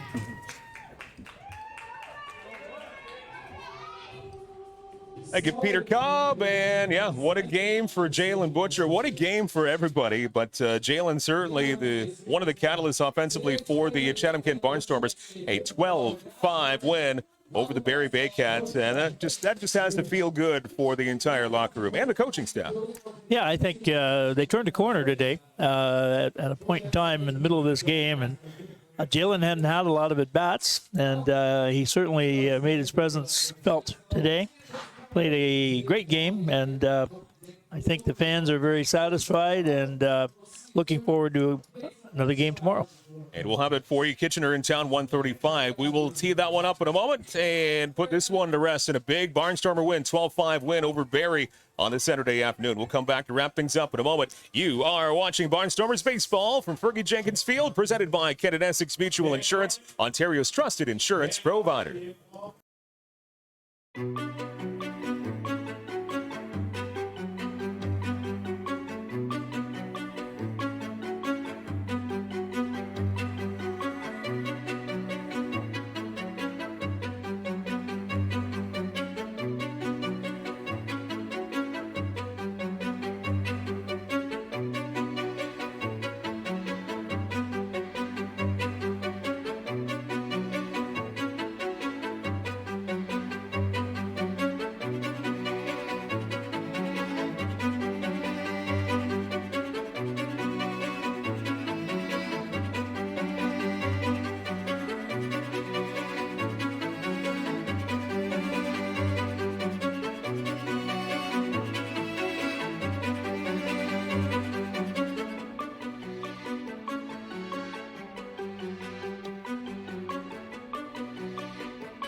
My time, think it's my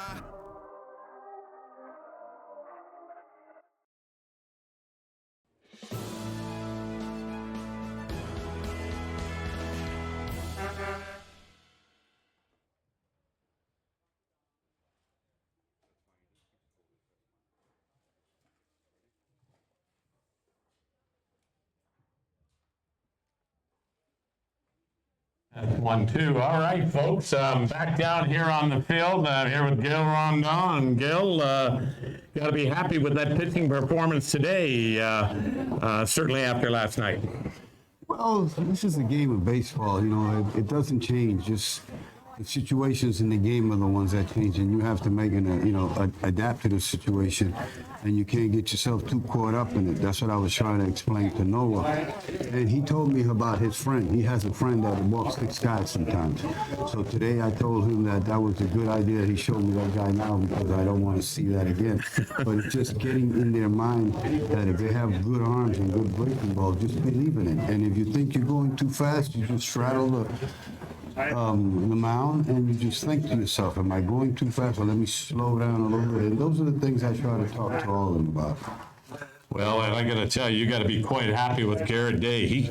I said to myself, sitting in the stands, listen, you got a comfortable lead. Just come on out, kid, throw strikes. Don't give any free passes. And boy, he did not do that, and he threw nothing but strikes and made some key outs. No, he attacks his zone. That's what. As long as he gets out in front, that ball's going to have movement. And I just told him attack the zone. If you throw a little slider. And it's not you keep attacking with that sinker, because when it starts moving in and to the lefty away from him and to the righty inside, it's an effective pitch. And also, Brock, he did a good job. Yes, he did. In the game. We just got to keep going on the little small things with him.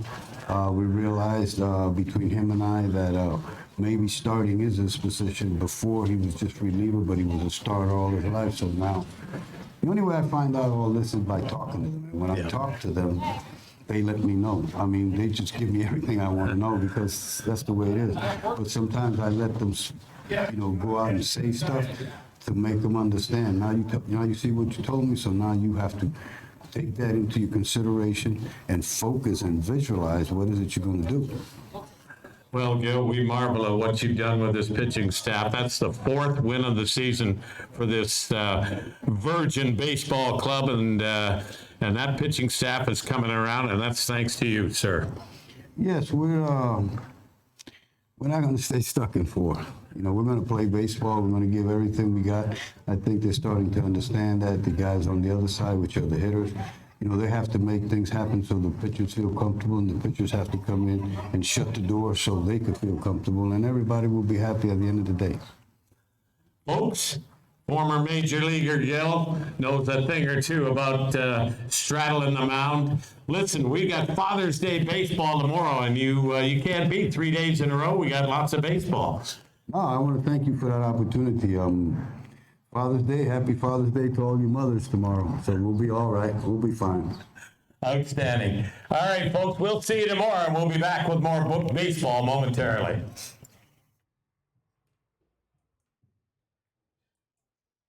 All right, Peter Cobb, and thanks to Pete and to Gil down there. Always great to talk with Gil Rondon. He really knows his stuff, and he's a great speaker. He is. He spoke on Thursday at our luncheon, and has a lot of important things to say, and he's played baseball all around the world, really, at different levels. And I marveled at him throwing batting practice yesterday at 70 years old, and did a good job, real good job.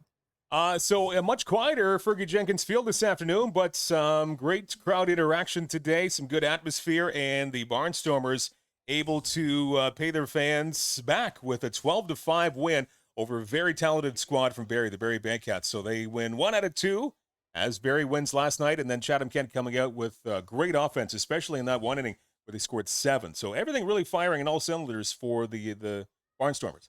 Yeah, and as we said during the action, they seemed to really turn the corner in that inning.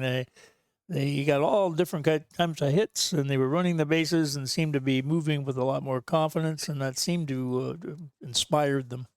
So now the Chatham-Kent Barnstormers now improved to 4-8 on the campaign. So they'll try and make it a winning streak tomorrow if they can get another win, as the Kitchener Panthers will be in town. 1:35 for Father's Day. Come on out. It's a special Father's Day game with CK Tourism here at Fergie Jenkins Field. So we'd love to see you out here. Weather should be just as nice as it was today. So a win for the Barnstormers today, and they'll wrap up their 3 games in 3 nights, 3 days tomorrow before they hit the road on Tuesday up in London to take on the majors. A lot of people to thank this afternoon. Thanks very much to Peter Kopp for his work on the field. Some great interviewing once again. Thanks to Dan Dominguez, our statistician up here, Wes and Brad, our producers.